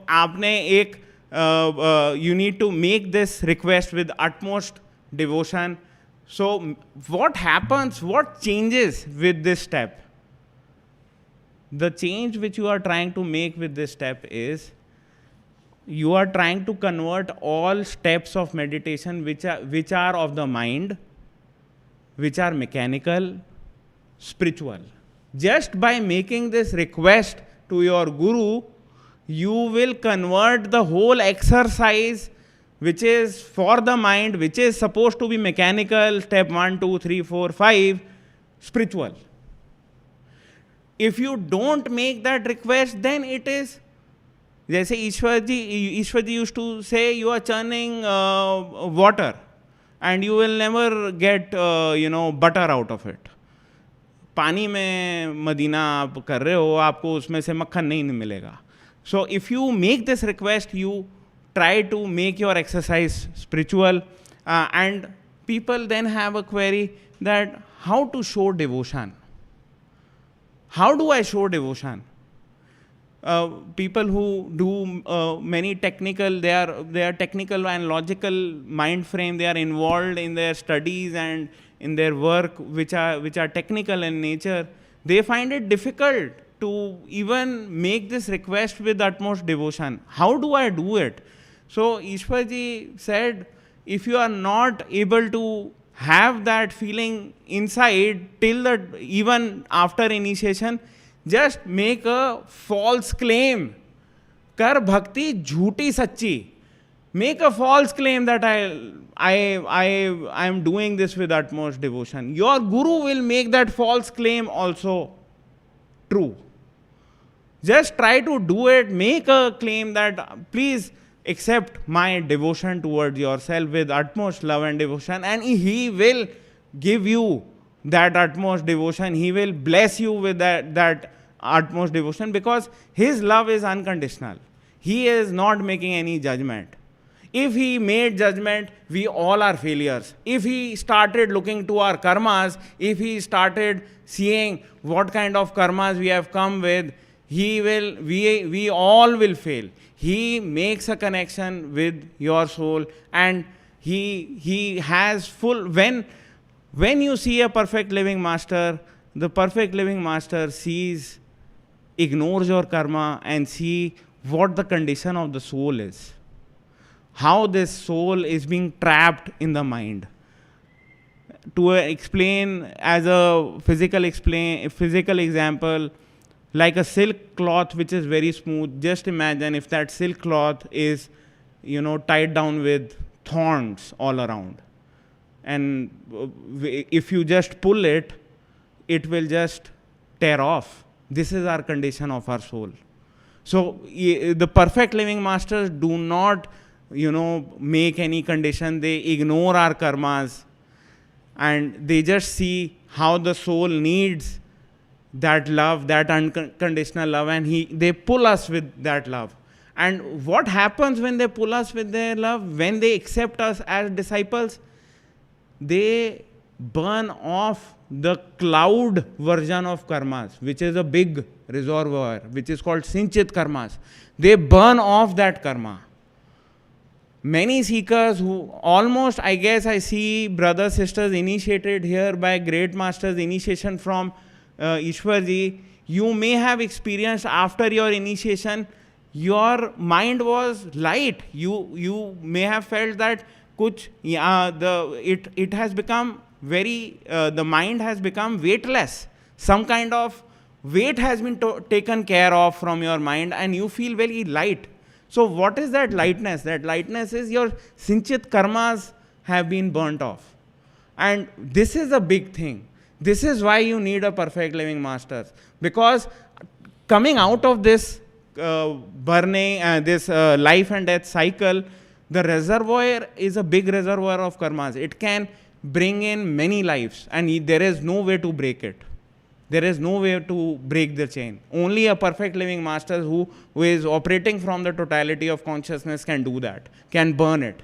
And they burn it, then they give you a lifestyle to live with, that is vegetarian diet and no drugs, no alcohol, so that you don't make new karmas. Even if you are making karmas, those are light to burn. And then they give the power to meditate, they gave us the yukti and the will and the grace and blessing to meditate, which itself is a burner, is a rubber for karmas. So, perfect living master's grace is always with a seeker. They just have to make that request with sincerity. They will put that devotion in you. They will make you from a manmukh to a gurumukh. A seeker comes as a manmukh and they get converted into a gurumukh. So, it is the job of the guru to inculcate that devotion, and it will come with time. Everything happens with time. Your initiation was with time, your struggle with the mind is also in time, and your devotion, your bhakti will also come in time. But we have to do our job, and our job is to what our master told us, to meditate with love and devotion. So just inculcate that feeling of meditation. If you are not able to do it, just make a request and your guru will make it true. All your false claims of devotion will also be true. So make that request, then you come on the next part, which is Simran. Then you have to start your Simran. So let me try to explain this in Hindi. जब आप अपनी कल्पना में पूरे मगन हो जाते हो, जब आपने अपनी कल्पना की फाउंडेशन स्ट्रांग बना लेती है, मजबूत बना ली है, तब आपको अपनी भक्ति प्रकट करनी है. जो आपको भक्ति अपने गुरु से है, जो एक्सपीरियंस आपको आपके गुरु ने वो प्यार का दिया था, जब आप पहली बार गुरु से मिले थे या जब भी आप मिले थे, आपको जो वो फीलिंग ऑफ पुल आई थी, वो आपको याद करनी है. उस फीलिंग से गुरु को याद करना है. वो गुरु को ये रिक्वेस्ट करनी है कि हे गुरु, मेरी ये मेडिटेशन का सेशन सिर्फ आप एक्सेप्ट कर लो और मेरे को इसमें से कुछ नहीं चाहिए, मेरे को सिर्फ आपके दर्शन चाहिए. सिर्फ आप अगर इसको बोल लो, इस चीज़ को कर लोगे, तो ये पूरी आपकी जो मैकेनिकल एक्सरसाइज है, ये रूहानियत में कन्वर्ट हो जाती है. ईश्वर जी समझाते थे, भक्ति प्रेम भक्ति का मार्ग है. पलटू साहब कह गए, साहिब के दरबार में केवल भक्त प्यार. तो आपने अपने वो भगत की फीलिंग बतानी है. जो भी आपके गुरु ने आपकी हेल्प करी है, वो गुरु आपकी कदम कदम पे हेल्प करता है. हर एक सीकर माने या ना माने, अनजाने में भी हेल्प कर जाते हैं. हमें पता ही नहीं वो कितना रोज़मर्रा की ज़िंदगी में हमें कितनी बख्शिश दे रहे हैं, हमें पता ही नहीं. आप मांगते मांगते थक जाना है आपने, उसने देते देते नहीं थकना. ऐसे गुरु हमको मिले हुए हैं जो सोर्स पे एकदम बैठ के आपके साथ काम कर रहे हैं. तो आपने सिर्फ उसको रिक्वेस्ट करनी है, जिससे आप अपनी मेडिटेशन की जो एक्सरसाइज है उसको रूहानी बना सकें. जब आप वो रिक्वेस्ट कर देते हो, तब हम फिर सिमरन पे आते हैं. सिमरन मैं आप ये इंग्लिश में पहले बताता हूँ, फिर हिंदी पे आता हूँ. I tried to explain how to make that request with utmost devotion in Hindi, and now we come to the third part, which is doing Simran. So Simran is basically perfect living masters or any master would prescribe a mantra, would prescribe some words to chant. And the objectivity of Simran is what Ishwar ji used to and Bade Maharaj ji used to explain is to replace the thoughts of the mind and pump out all the mind's thoughts which are unlimited, which come by, if you are living, you are thinking. You cannot stop thinking. So just to replace those thoughts, so you cannot stop thinking, but you can replace those thoughts. So what perfect living masters give us is some words, some charged words, Now, the thing with chanting and Simran or mantra is the type of mantra you have, your attention is going to be pulled there. If you have a Simran of the world like bananas, you always would crave for bananas. If you do a Simran of a pizza, you will always think of pizzas. So, what these perfect living masters give us as a Simran is they give charged words, they give us words which have relevance in the spiritual realms. They each word which a seeker gets from a perfect living master of the mantra or the Simran have a significance, a progressive significance in the spiritual realms. So if you try to do jap, if you try to do a chanting of a mantra which is having relevance of the spiritual realms, what will happen? You are attracting that towards you. Whatever you jap, all we are trying to do in our all daily lives, we are doing 24/7, we are doing some kind of jap. We are trying to repeat our problems. We are thinking about our problems. We are thinking about our children. We are thinking about our worldly affairs. Altogether, this is jap you are doing in the world. And more jap you do of the world, the more stranded you get in the world. So all the perfect living masters do is give you these words, these powerful words which have a significance in the spiritual realms, so that you can do repetition jap of these words. When you do jap of these words continuously in the way the perfect living master gives you an initiation, that is not too fast, not too slow, loud enough so that you can push out the thoughts, and the way, the rhythm in which you were given those words in the exact rhythm. If you do that, all your worldly thoughts will be pushed out. What other benefits it can give you? The other benefits, Simran done in the right way, is you have to do the Simran with your mind. You have to engage your mind in not doing Simran of the world, but to do of these words, and you have to put that mind into repetition. When you do that, you become the listener. Now what the power of listening, what I explained with the cup of attention, this is the major chunk of it, that you need to use your facility of listening, which comes from the soul of the words what your mind is speaking. The mind speaks, the soul listens. So if the mind speaks spirituality, if the mind does Simran of spiritual realms, your soul will like it and it will hear it. And if you do Simran in the right way, practice it in the right way, eventually you will have an experience that you are not the mind. You are someone who is a listener. And this is a big thing which has happened with you. Because at your third eye center, what has happened is, when you have come into this world, the soul and the mind are tied like a knot. And with imagination, with your power of imagination, with Simran and with Dhyan, which we will explain later, all we are trying to do is to remove this knot.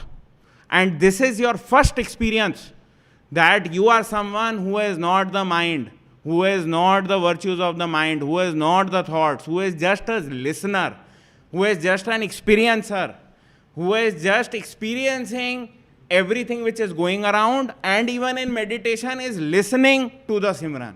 So listening of the Simran has significance, will make you, will take you above in your meditation. Not just by doing meditation, you need to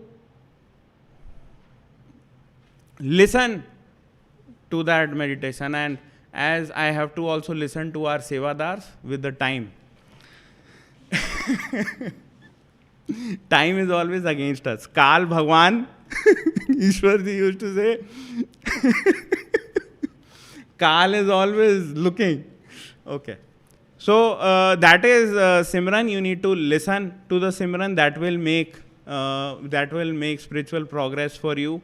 And after this realization is very important to have, and this can be done very easily if you are regular in your meditation. This realization that you are not the mind, you are someone who is listening, and which can be extrapolated in your life as well, which can be extrapolated in your life in a way that you, after you have repeatedly have this experience that you are the listener, you will feel you are just an experiencer here.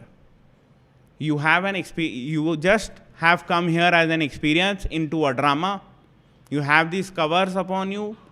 You have your mind, on top of it you have your senses, on top of it you have your physical body, and we have created one more cover, that is mask. You have your mask on your face for COVID. So you are not the mask, you are not the body, you are not your senses, you are not your mind, you are the soul which is carrying these covers upon you. You have this realization when you do good quality Simran. And this will make you a Karam Yogi. With this notion in your, when every day you have this experience, then you will extrapolate this thing in your life that I don't have to worry about anything. I am just here for a experience. If it can be good, it can be bad. It can be anything. It's just a drama going on. So this is a big experience which you can have. And the last thing which I want to explain about Simran is that good quality Simran eventually inculcates or take you to the next step, that is Dhyan. Because you got your Simran from your master when you were initiated, and he was physically sitting and giving you the words. And when you do a good quality Simran, automatically your memories come up and you remember your Guru. The same way he met you, the way he gave those words, that memory comes back. And that is Dhyan. Good quality Simran can inculcate good quality Dhyan. Right? And for explaining Dhyan, it's that you need to contemplate on the physical form of your Guru. Yeah, the quality of Dhyan is good if you do it by memory, not by imagination. But for seekers who are not initiated, they can use their imagination. But for seekers who are initiated, they should use their old memories, collected memories of your Guru in doing good quality Dhyan.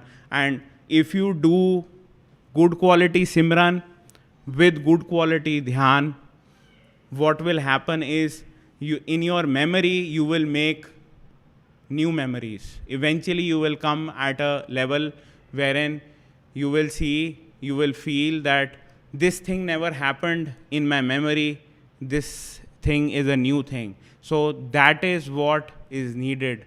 That is the radiant form. That your Guru, you will, with your attention, this is now the same attention. Dhyan uses the seeing power of your attention. So you are listening to the Simran and you are doing Dhyan. The facility of seeing is involved in Dhyan. And good listening, good seeing basically makes the radiant form come in. Makes that radiant form in the mind activated for you. And once that is activated, you will see your master inwards inside your meditation always. He will never ever go away from you till the time you are in the physical world. After that, he is always with you. So these were the major parts of good quality meditation. And the last part is Shabad, or doing bhajan, or listening to Shabad. So Ishwar ji used to explain there are 5 kinds of sounds which a seeker can experience. First is Varnatmak Shabd. I am trying to explain something with Varnan. These words are spoken words, and the first sound is your Simran, the sound of your Simran. You have to make your mind busy in repetition of the Simran, and you listen to that Simran. So this is the first sound. When you do good Simran and Dhyan, eventually you will be moved to the next sound, which is Dhunatmak. The dhunatmak sound has a pull in it. And people have this confusion that do I do Simran when I am listening to the dhunatmak sound? You can't do both. It is Simran for you will be inferior, or dhunatmak will be so strong that it comes from the center, it has a pull in it, and you will be pulled with it. When you are pulled with it, how you can do Simran with your mind when you are pulled by a sound?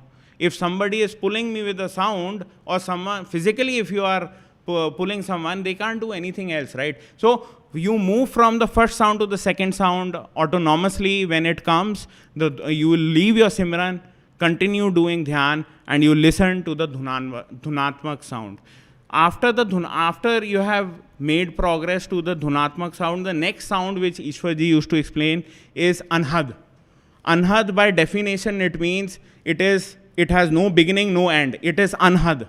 And it is a very delicate sound. And again, when you are in anhad, you will not listen the dhunatmak. Anhad is more superior. You will feel good when you feel the anhad. You will see that this is an inferior, dhunatmak is inferior now, I need to move on to anhad. I've got the opportunity to listen to the anhad Shabbat. So anhad is a subtle sound. The characteristics is that it has no beginning, no end. It's a subtle sound, very delicate sound, and it comes as a surround sound to you.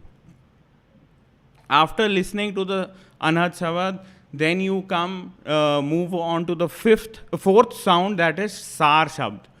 Sar Shabd, as explained in the spiritual context, is that you cannot listen the Sar Shabd because you are the Sar Shabd. You will feel that the sound is coming from you. From within you, the sound is coming out. So you come into the Sar Shabad and you become Sar Shabad. And once in the Sar Shabad, then the last sound is the Sat Shabad. Sat Shabad is when you lose yourself. Sat Shabad is from Sar to Sat is the journey in spiritual realms, as explained, that the Sar is your soul level, and even a soul is a cover on the totality of consciousness as a unit. When that cover of that soul is also removed, which happened on 2nd April 1948 for Great Master, and you get merged with the Shabbat. That is the Sat Shabbat. So these are the 5 sounds, and Shabbat has a big meaning. It can act as in the Bani it comes, Shabad karam ki rekh mitaye. Shabad se jaye milaye. Meaning, in your physical world, if you listen any of these 5 sounds, during that time when you listen to it, you are burning your karmas. You are erasing off your karmas. People think that in India, or every religion has its own way of explaining karma and everything, and people in India think that if you have a bath in Ganges or in Ganga, your karmas are removed. No, your body gets cleaned, and the way the Ganga is polluted, I guess that's also not happening now.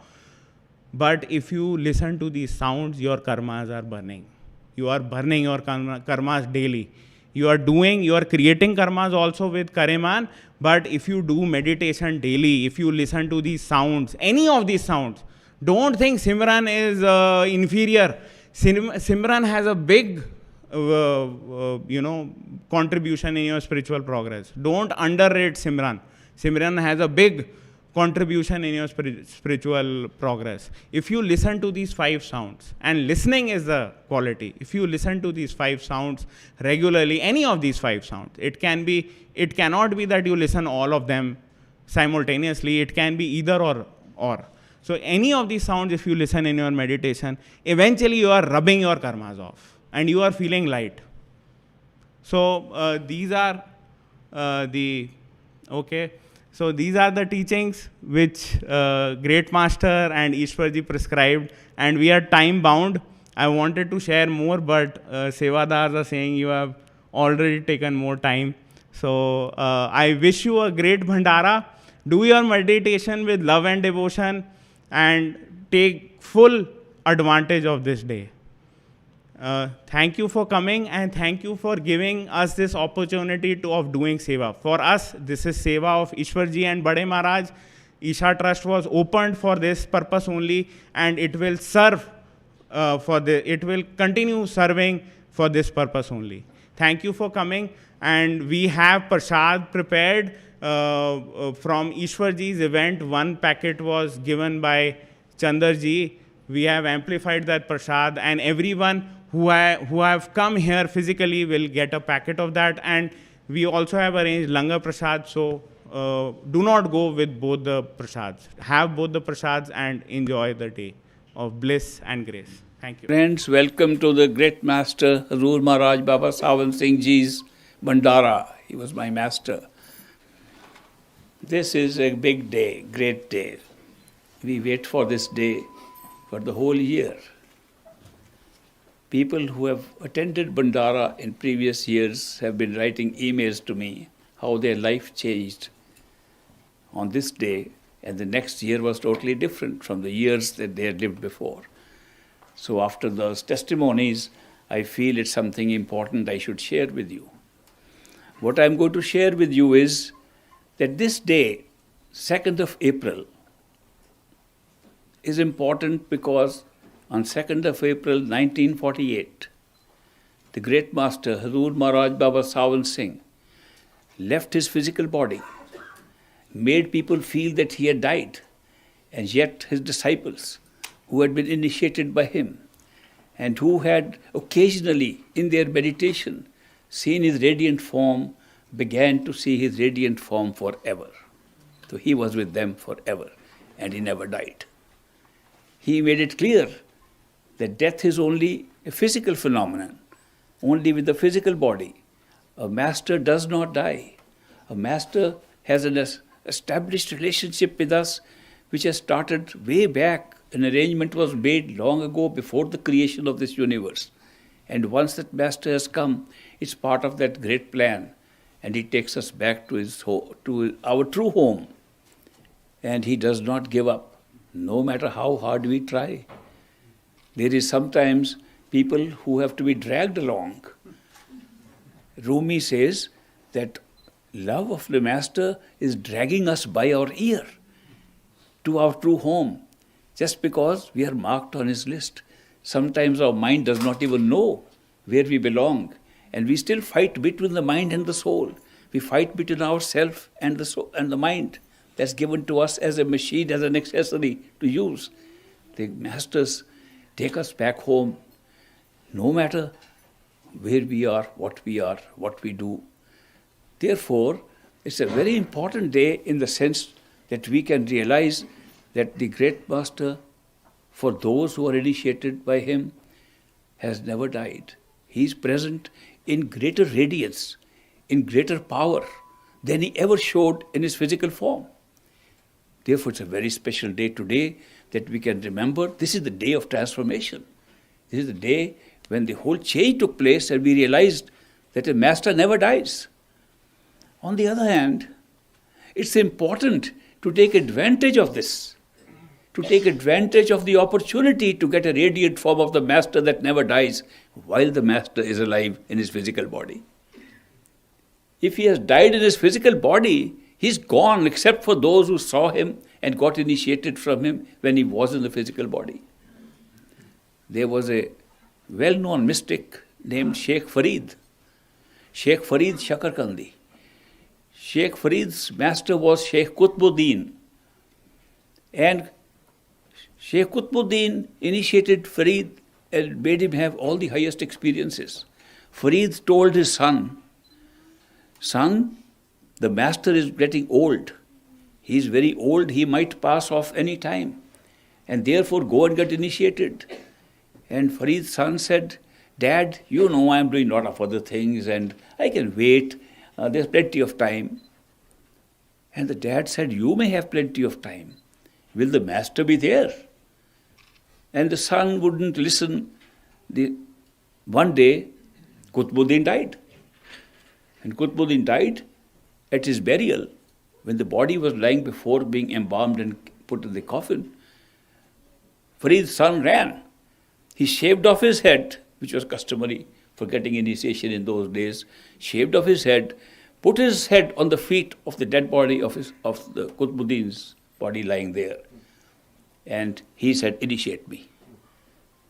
And then Farid spoke. He says, son, the man whose body is lying here is the one I have loved and respected the most in my whole life. He was a perfect living master.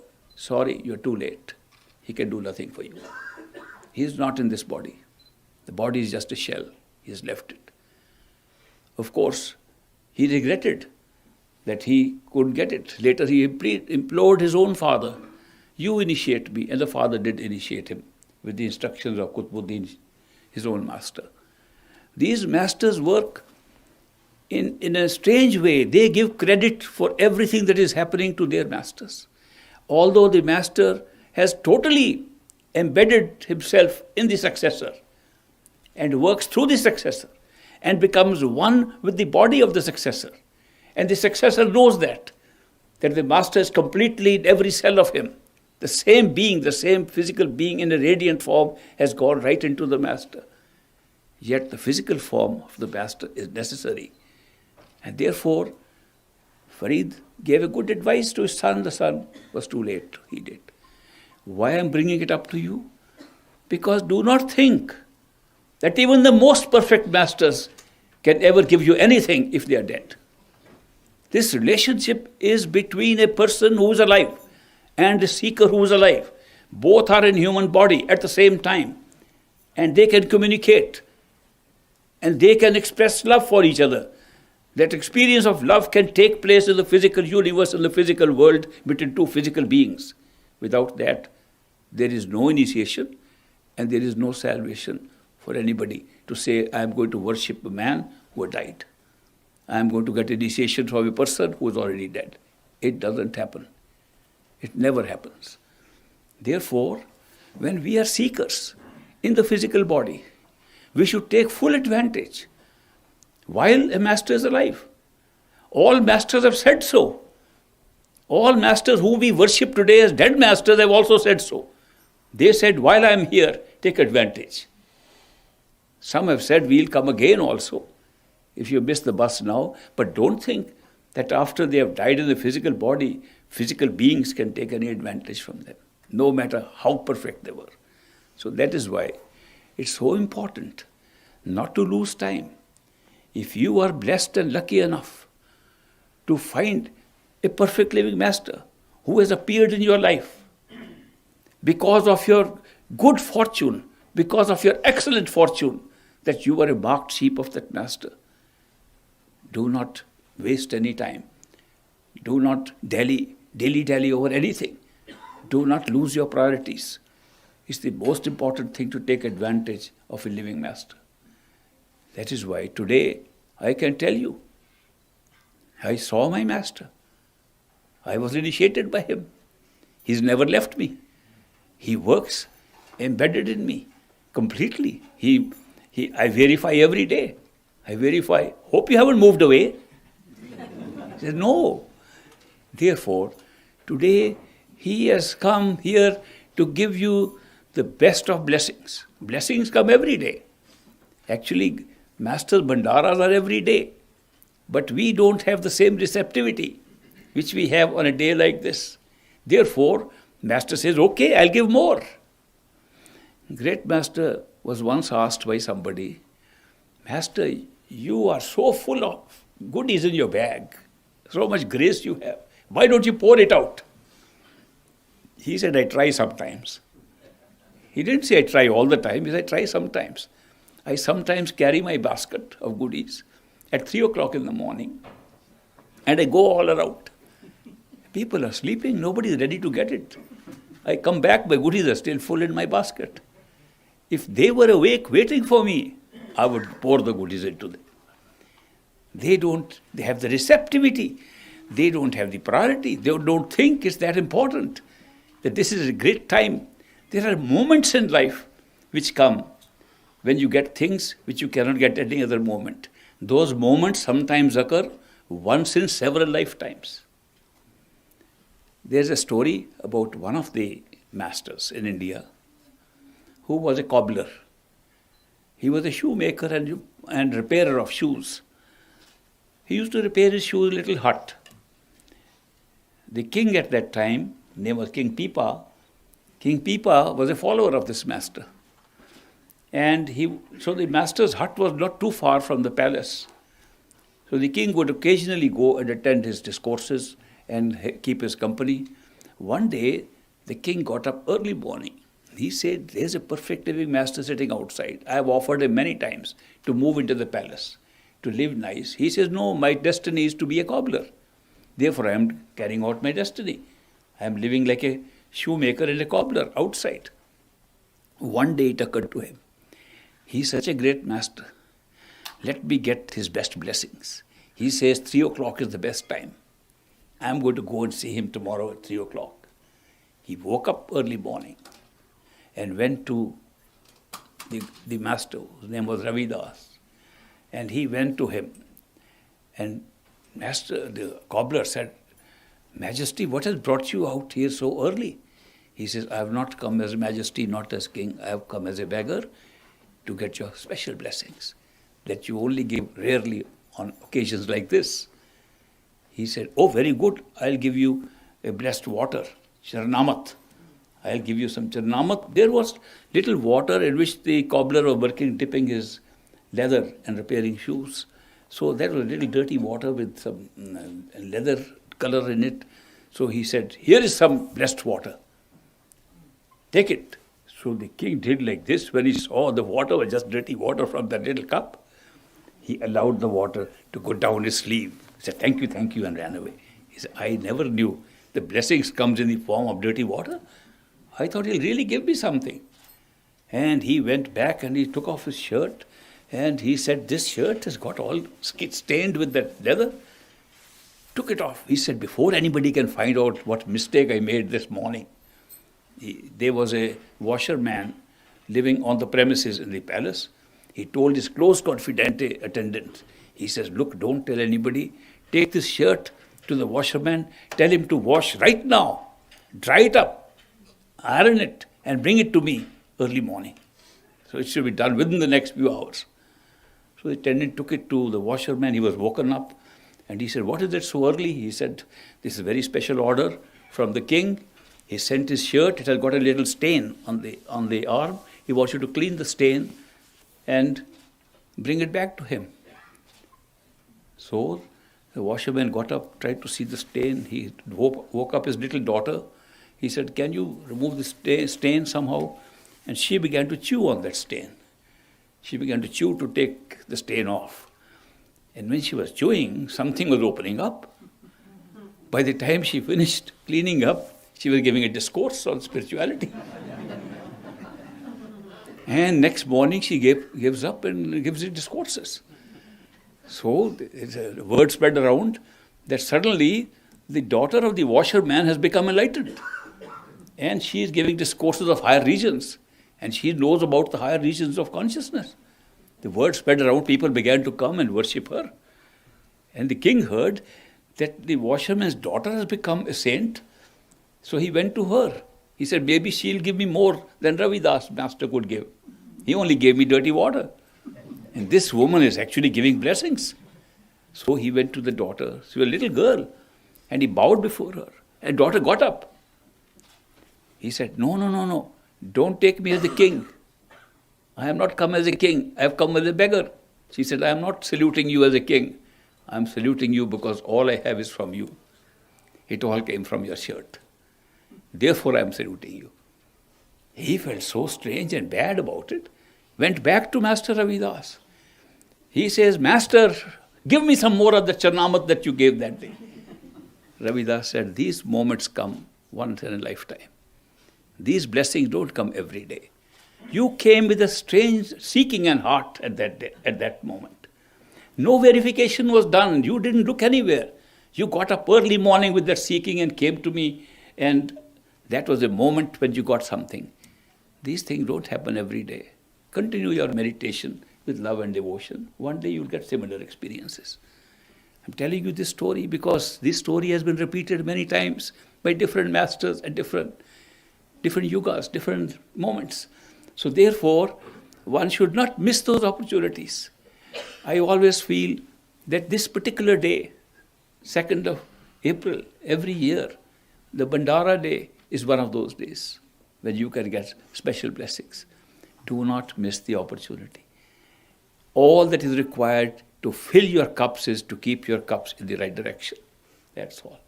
What is the cup I'm talking about? It's the cup of your own mind, of your own intellect, of your own seeking. The way you are feeling about it.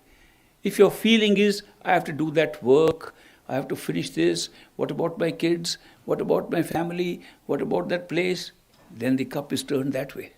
It's the cup of attention. Whichever way your cup is turned, it's the attention. Grace flows like rain. If you put a cup upside down in the rain, it never gets filled up, no matter how big the shower may be. But if you turn it a little bit, a few drops may go in. And if you turn it straight up, it gets filled up in no time. It's all a question of how we can turn our attention toward the grace that flows and how much we can pick up. The grace is flowing today. It's a great day. I'm congratulating all of you for being here. Even if you are not here, I would be here. I like my cup to get filled up. Even if it is full, I would like to get it filled up. I like the overflow. I like the abundance. I like the Bhandara. I like the Bhandar of this day, the abundance of this day. And the more I get, the better it is. There is no limit to how much the soul can absorb. The body can't absorb much. There's a very limit. Senses can't absorb much. Our mind can't absorb much. It's got too many limits. But the soul can absorb infinite grace. The soul keeps on. And the soul is like a poet said, what feeds it makes it more hungry. That means you say more, more, more. The soul cries for more all the time and can absorb it and digest it. It's the soul that speaks for seekers. It's the soul that wants it, not the mind. And therefore, today is a great day. They say, open your bags, open your minds, put the cup straight. Anyway, it's all the same thing. That put your attention and gather what you can. Get the receptivity to receive that grace. Now is the moment for which you came here. Now is the moment which I promise is a great moment. Now is the moment when I can feel it. This is the time when we can fill our cups. Are you ready? How many of you are ready to fill up your cups? Let's meditate and get the blessings right in our cups of attention. Put your whole attention on receiving this grace. The grace will be poured into your cups right behind the eyes at the third eye center where you are practicing sitting all these days. So close your eyes, go back there and seek and get it filled up. You will get whatever you want. They were singing this song when I came in. Jo mange Thakur apne te, soi soi wo deve. Jo mange Satgur apne te, soi soi wo deve. That's this moment when you can get whatever you want. You ask for anything and you will get it. This is one of those moments. So close your eyes, go in and seek and get and see the blessings of the Master coming to you. Keep your eyes closed till I count 5. 1, 2, 3, 4, 5. Open your eyes. Welcome back. Congratulations. How many of you are happy? Very good. You are all blessed, whether you say you are happy or not. I saw it. His blessings have touched all of you. I saw it. I am a witness to the fact he touched and blessed you with his hand on your head. This is a great moment. I am very happy to be with you. When I leave from here, as Jonathan has announced, with your permission and with the permission of Jonathan, I'll go and convey great Master's blessings to the food you are going to eat. This lunch on Bhandara day is also a little different from other days. It's blessed with the best blessings you can get from a master in the food. Food is merely an item to put in your mouth and digest it, but the association with the food makes a difference. When I say it's blessed food, you will think of it as blessed food, and it tastes little different. If I didn't say, you might not know it. But I am creating an association of the food with blessings. Similarly, there will be some prasad that will be served at the end of the program today, which will be ordinary food. But it will have the blessings of the Master in it, and therefore it will not be ordinary food anymore. It does not mean that the molecular structure of the food will change.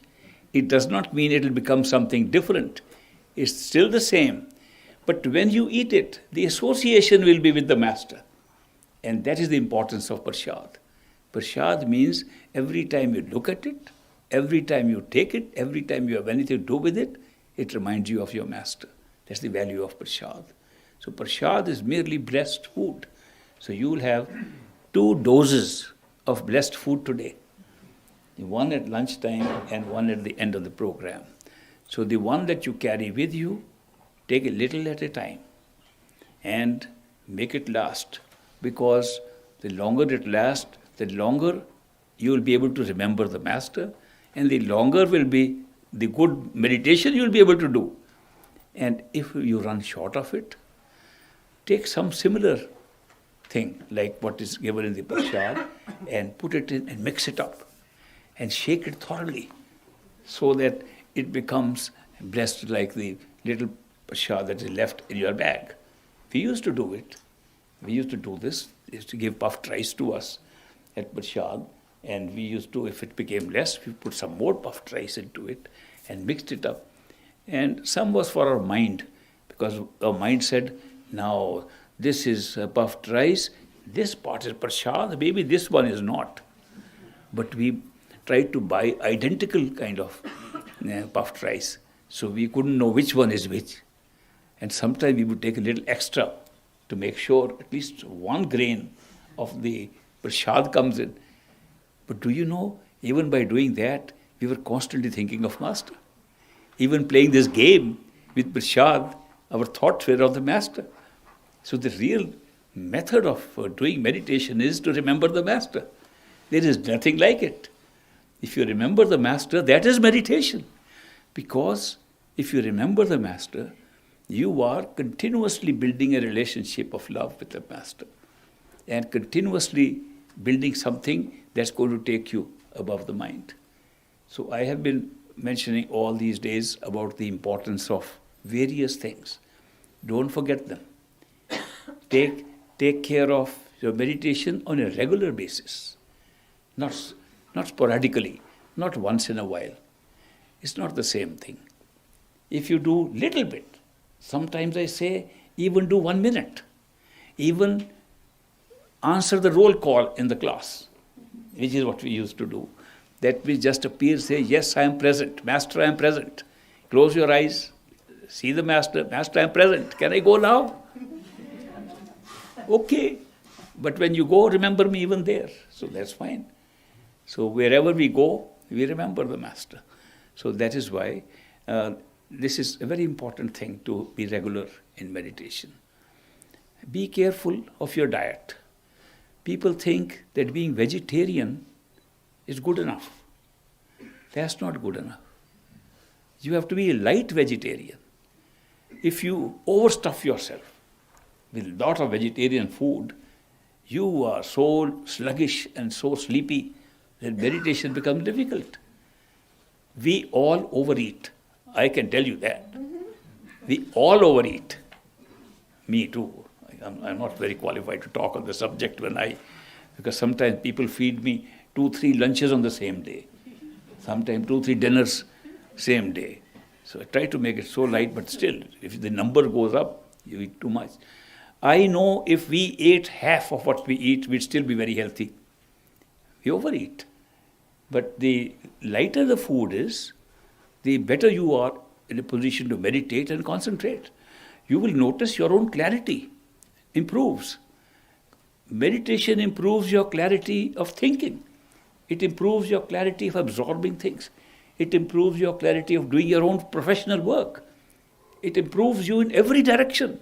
It's not only for spiritual benefit, there are side benefits, little perks that come with the meditation technique. And these perks are that you become more proficient in other things also. It improves your overall efficiency. So meditation is a very valuable thing. But if you overstuff yourself, and if you happen to eat meats and things that are heavy, and which have an association in the mind, which is not good for you. Why do we say don't eat meat? When there's nothing in the food that's going to cause meditational increase. Why do we say be a vegetarian in the first place? Think of it like this. Meditation is an art of concentrating your attention behind the eyes. It requires concentration of attention. What food you eat, how much food you eat, affects the way you concentrate your attention. Simple example. You read a book and you have to pay attention to be able to read it. You read every page. You're reading a regular novel, it's not something very serious that you have to pore over it, but still you pay attention. And you have a certain speed at which you read. People have different speeds. Some people take a minute to read a page. Some people can do it in 40 seconds. Some can take 2 minutes. But whatever your pace is, you know your pace of reading the book. Now go and kill a man and come and read the same book. You will sit on the same page and not move forward. Why? What has the book to do with the murder you committed? Book has nothing to do with the murder. What has been affected is not the book. What's been affected? Your power to concentrate. Because the extinguishing of life of a human being affects your power to concentrate your attention. The same is true if you extinguish the life of an animal. Then, if the human being killed comes and you can't read a book for quite a while, something happens to you and takes you to restore yourself after a few days. If you kill an animal and try to say the same power, the same speed at which you read pages will be less. And be so much less, it will take some time to recover back. Even if you eat a vegetable, it will be affected. But we have to eat something, because the principle of life, unfortunately, on this planet is life subsists on life. Even the plants we eat have life.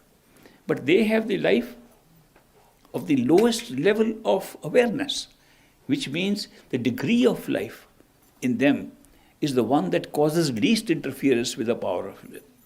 The greater the degree of life, which has been accounted for in different ways. What is the degree of life in a particular animal, or particular bird, or a particular insect, or a plant? The degree is based upon elements that exist, the predominant elements. All matter is made up of 4 predominant elements. And they call them earth, water, air, fire, ether, 5 elements. The 5th one is only in humans, so we take 4 elements for all other living forms. The earth is the most prominent, which gives the solid shape to a thing. We call it earth, it only means solid. You could also use the word solid instead of earth. Water only means liquid, it means fluid. You could also use the word water or use the word liquid. Then there is air. You could use air or anything that is vapor or gaseous. And then you say fire, anything that has got vital heat in it.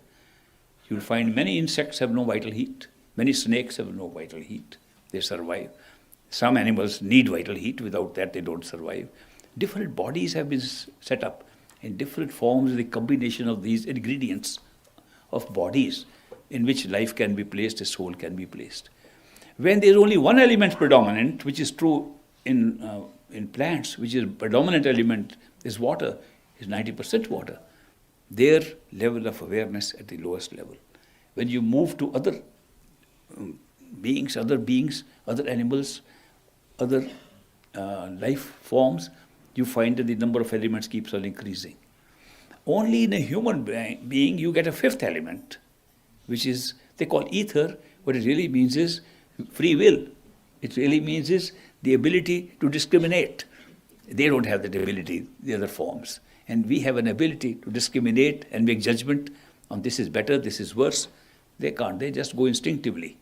Their reactions, their brain reactions are instinctive, pre-programmed. They don't change it. We try to change it. And we think we have changed it. We don't. But we distinguish between our reasoning and our instincts. Instincts we can't change, and reasoning we think we can.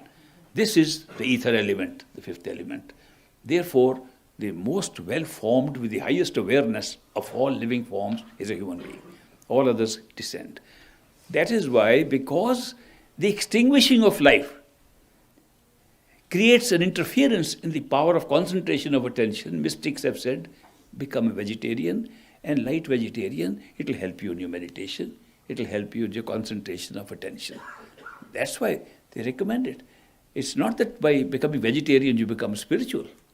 It's not that by diet. I went to a Japanese group, a Zen group of meditators. They thought the only secret of getting enlightenment is to eat a particular kind of rice. And they gave me a little grain of rice. He said, this rice is the whole secret. So if a little piece of rice could enlighten us, we would all be enlightened in 1 minute.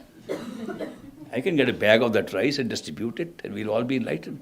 The belief systems have gone so far just because mystics recommended that be vegetarian or be on this diet. Therefore, they began to make fads out of diets also. They began to put spiritual values in material things like that. No, you don't get anything spiritual unless you go within where the spirit is. You can't find anything outside in created matter. So that is why the recommendation to eat this kind of food is for the sake of our own progress on the spiritual path. I do recommend that you eat light, and especially eat light when you are going to meditate. Now, the best time recommended for meditation is early morning. The reason why early morning, 3 o'clock in the morning, before the crow even cries, before we are wakened up by traffic, before anything else happens, is because it was quiet at that time. That is the reason for recommending 3 o'clock meditation time. Here, you can't follow that. I find trucks moving more at night than in the daytime. There's more disturbance at 3 o'clock outside than at night. So therefore, that particular prescription was made only as an accommodation to the place which is quiet and you can meditate better. So don't make it a fad. Oh, unless I'm at 3 o'clock, I'm missing the meditation. Meditation can be done at any time. And the best time is when you're most alert and you have not had a heavy meal. That's the best time. If you meditate at night, which is recommended, a short session of meditation is recommended before you sleep. Short session of Simran, repetition is recommended at night so that the Simran goes on all night with you. And that means the evening meal should be either early or very light. So that's also recommended. These are small tips that make a big difference in our meditational success. So that is why I'm suggesting keep these in mind and avoid. The other thing is, what scatters our mind is anger. That's not conducive to meditation. I find satsangis, I went to a satsangi's home and he was going to meditate and his wife said something. He was so angry. You get out of here, I am going to meditate. You think after that he can meditate? Anger has already spread his attention all over. It spread out, it's visible. I could see the anger, his anger spreading out like this and going through the room. He was trying to direct it to his wife, but it was going all over. And how long it will take. Already it is so difficult to put the attention there. And you start like that by scattering it even more. It's more difficult. Then to have the most lustful thoughts before meditation is very difficult to pull you up because the lustful thoughts always take your attention down. So then you again find this is not the right time. These are matters of personal experience for all of us. We know which is a good time for us, which is not. So remember, if you are in business and you are saying, You know, tomorrow is a very important deal. I'm going to make a big profit if the deal goes through. And then you try meditate. The deal will be there all the time. You can't help it. That greed, all these things that come up, they interfere. And we complain, why isn't the meditation successful? We go to the master and complain, I have been trying to meditate.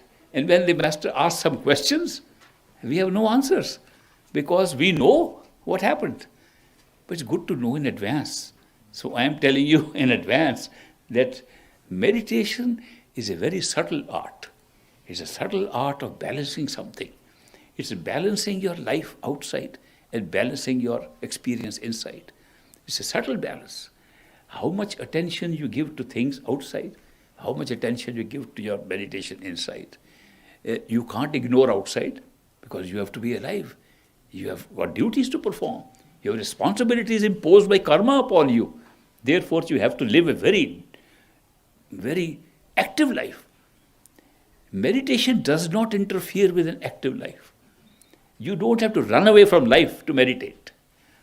If you run away from life to meditate, that activity which you are avoiding will be there in your head all the time. Do it. What you have to do has to be done. Do it and be done with it, so that it doesn't crawl back and again and again into your mind while you are meditating. Therefore, any of these things can come in the way, and sometimes we don't know what is causing a problem in our meditation. These are the things. If you just look back, what happened before I started meditation that's interfering? Supposing it interferes. Now another tip. Supposing you find that you have had, unfortunately, you were provoked too much. You got a little argument with somebody. Don't meditate. I'm not saying that meditate and say, okay, let's get over. No, don't meditate. Just think of the Master. Say, Master, I slipped. And by saying that, Master, forgive me, forgive the other person also. I tell you, I never knew the value of forgiveness. It's one of the most valuable things we have. Forgiveness. The ability to forgive is so amazing. You can forgive yourself. If you don't know how to forgive yourself, you can ask Master to forgive you. And he forgives. And you can forgive others. If you don't know how to forgive others, ask Master to forgive them. He does. He's more positive about forgiveness than we are. We are sometimes doubtful. This cannot be forgiven. My wife read a thought for the day one day and got up and said, beautiful thought for the day. The thought for the day was, there are some things in life which are unforgivable. And that is exactly the time when you should forgive. When you feel something is unforgivable, that's the test of your spiritual travel, your spiritual progress, to forgive. I said to my wife, forgive that guy who you don't like. No, that's unforgivable. So you see, the mind is so powerful. We have given it so much authority, we don't even realize that we have given the mind so much authority over us. So use forgiveness. If meditation at that time with holding that anger doesn't work. At that time, you have to go without closing your eyes. Ask Master, forgive me and forgive that person. Instantly you will find a change. Instantly. And if you do Simran at that time, it will be immediately known to you that the forgiveness worked. So that's another method to control these situations which will come in life. They come in everybody's life. And we are able to handle them because we know the techniques of handling it. How to balance the spiritual journey within with a life outside? The best way to do it is to consider the life outside as an extension of your spiritual world. That means everything you do outside, think it's part of your spiritual duty. Think it's been given to you by your Master. You're doing a job. Say, I am not doing the job merely for my compensation I get from my job. I am doing it as a duty my Master gave me. The compensation is a reward my Master gives me. If you think like that, you are extending your spiritual activity, your spiritual thinking, extending into your work. I have the family, I have this wife and children, because Master gave me this responsibility to bring these souls up, to take care in the best way I could do. I am helping Master perform a function outside. He's given me some seva to do. I am taking care of my children, not because I want to be especially think these are children, they're all children, but these have been given to me to perform my duty. Master gave me this duty to take care of these kids. Master, thank you for seva. Are you accepting it? Yes, I am. Then I will do it more willingly. Okay, then take care of the children. Master's duty. Now supposing every act that you do in this world, every job that you do, every relationship that you have in this world is based upon this thinking. You are in a spiritual life day and night 24/7. And that's what is really intended. The spiritual way, the spiritual path is not a short path of 2.5 hours of meditation in the morning, close your eyes and sit inside. That's not the spiritual path. The spiritual path is to convert your whole life into a spiritual life. And therefore, Master is the kingpin of this. The Master is the fulcrum of this whole circle around it. The Master is the center. It helps us to do everything with that center. If we didn't have the center, we are vague about it. We don't know what is what. We are confused. And if you make that center, you are never confused. You know exactly what you're doing. It's all connected with the same center. It's all an extension of the same center. It's all extension of Master's seva. We are doing it in every possible way, outside and inside. A very good balance is struck between what you're doing outside and what you're doing inside, if you follow these simple tips, and they work. You might have noticed I don't talk to you from books. I'm not teaching you anything. I'm sharing. I'm sharing something. I'm sharing an experience created by this great Master, whose Bhandara we are celebrating today. All these things work. You are so blessed today. It's a great day to make a change in your life and follow these things. You will not find a more conducive day when your attention is so focused as today. And take full advantage of this day. I am very happy to join you. We are going to take a break. As Jonathan said, if you can have patience to wait for a little while, I'll go and put the best great Master's blessings on the food you're about to eat. And then secretly I'll also eat some of it. It always tastes good. I can tell you that. No, very little at a time. And then I'll come back here. So those who are leaving early and want their prasad now, they can then come up, prasad, then we break for lunch. Is it okay? All right. Thank you very much for your patience, and congratulations on the most wonderful day you will experience when you remember this day. You'll know this was a great day. And the blessings, I have watched them, that you got them. Great Master's blessings have come to you.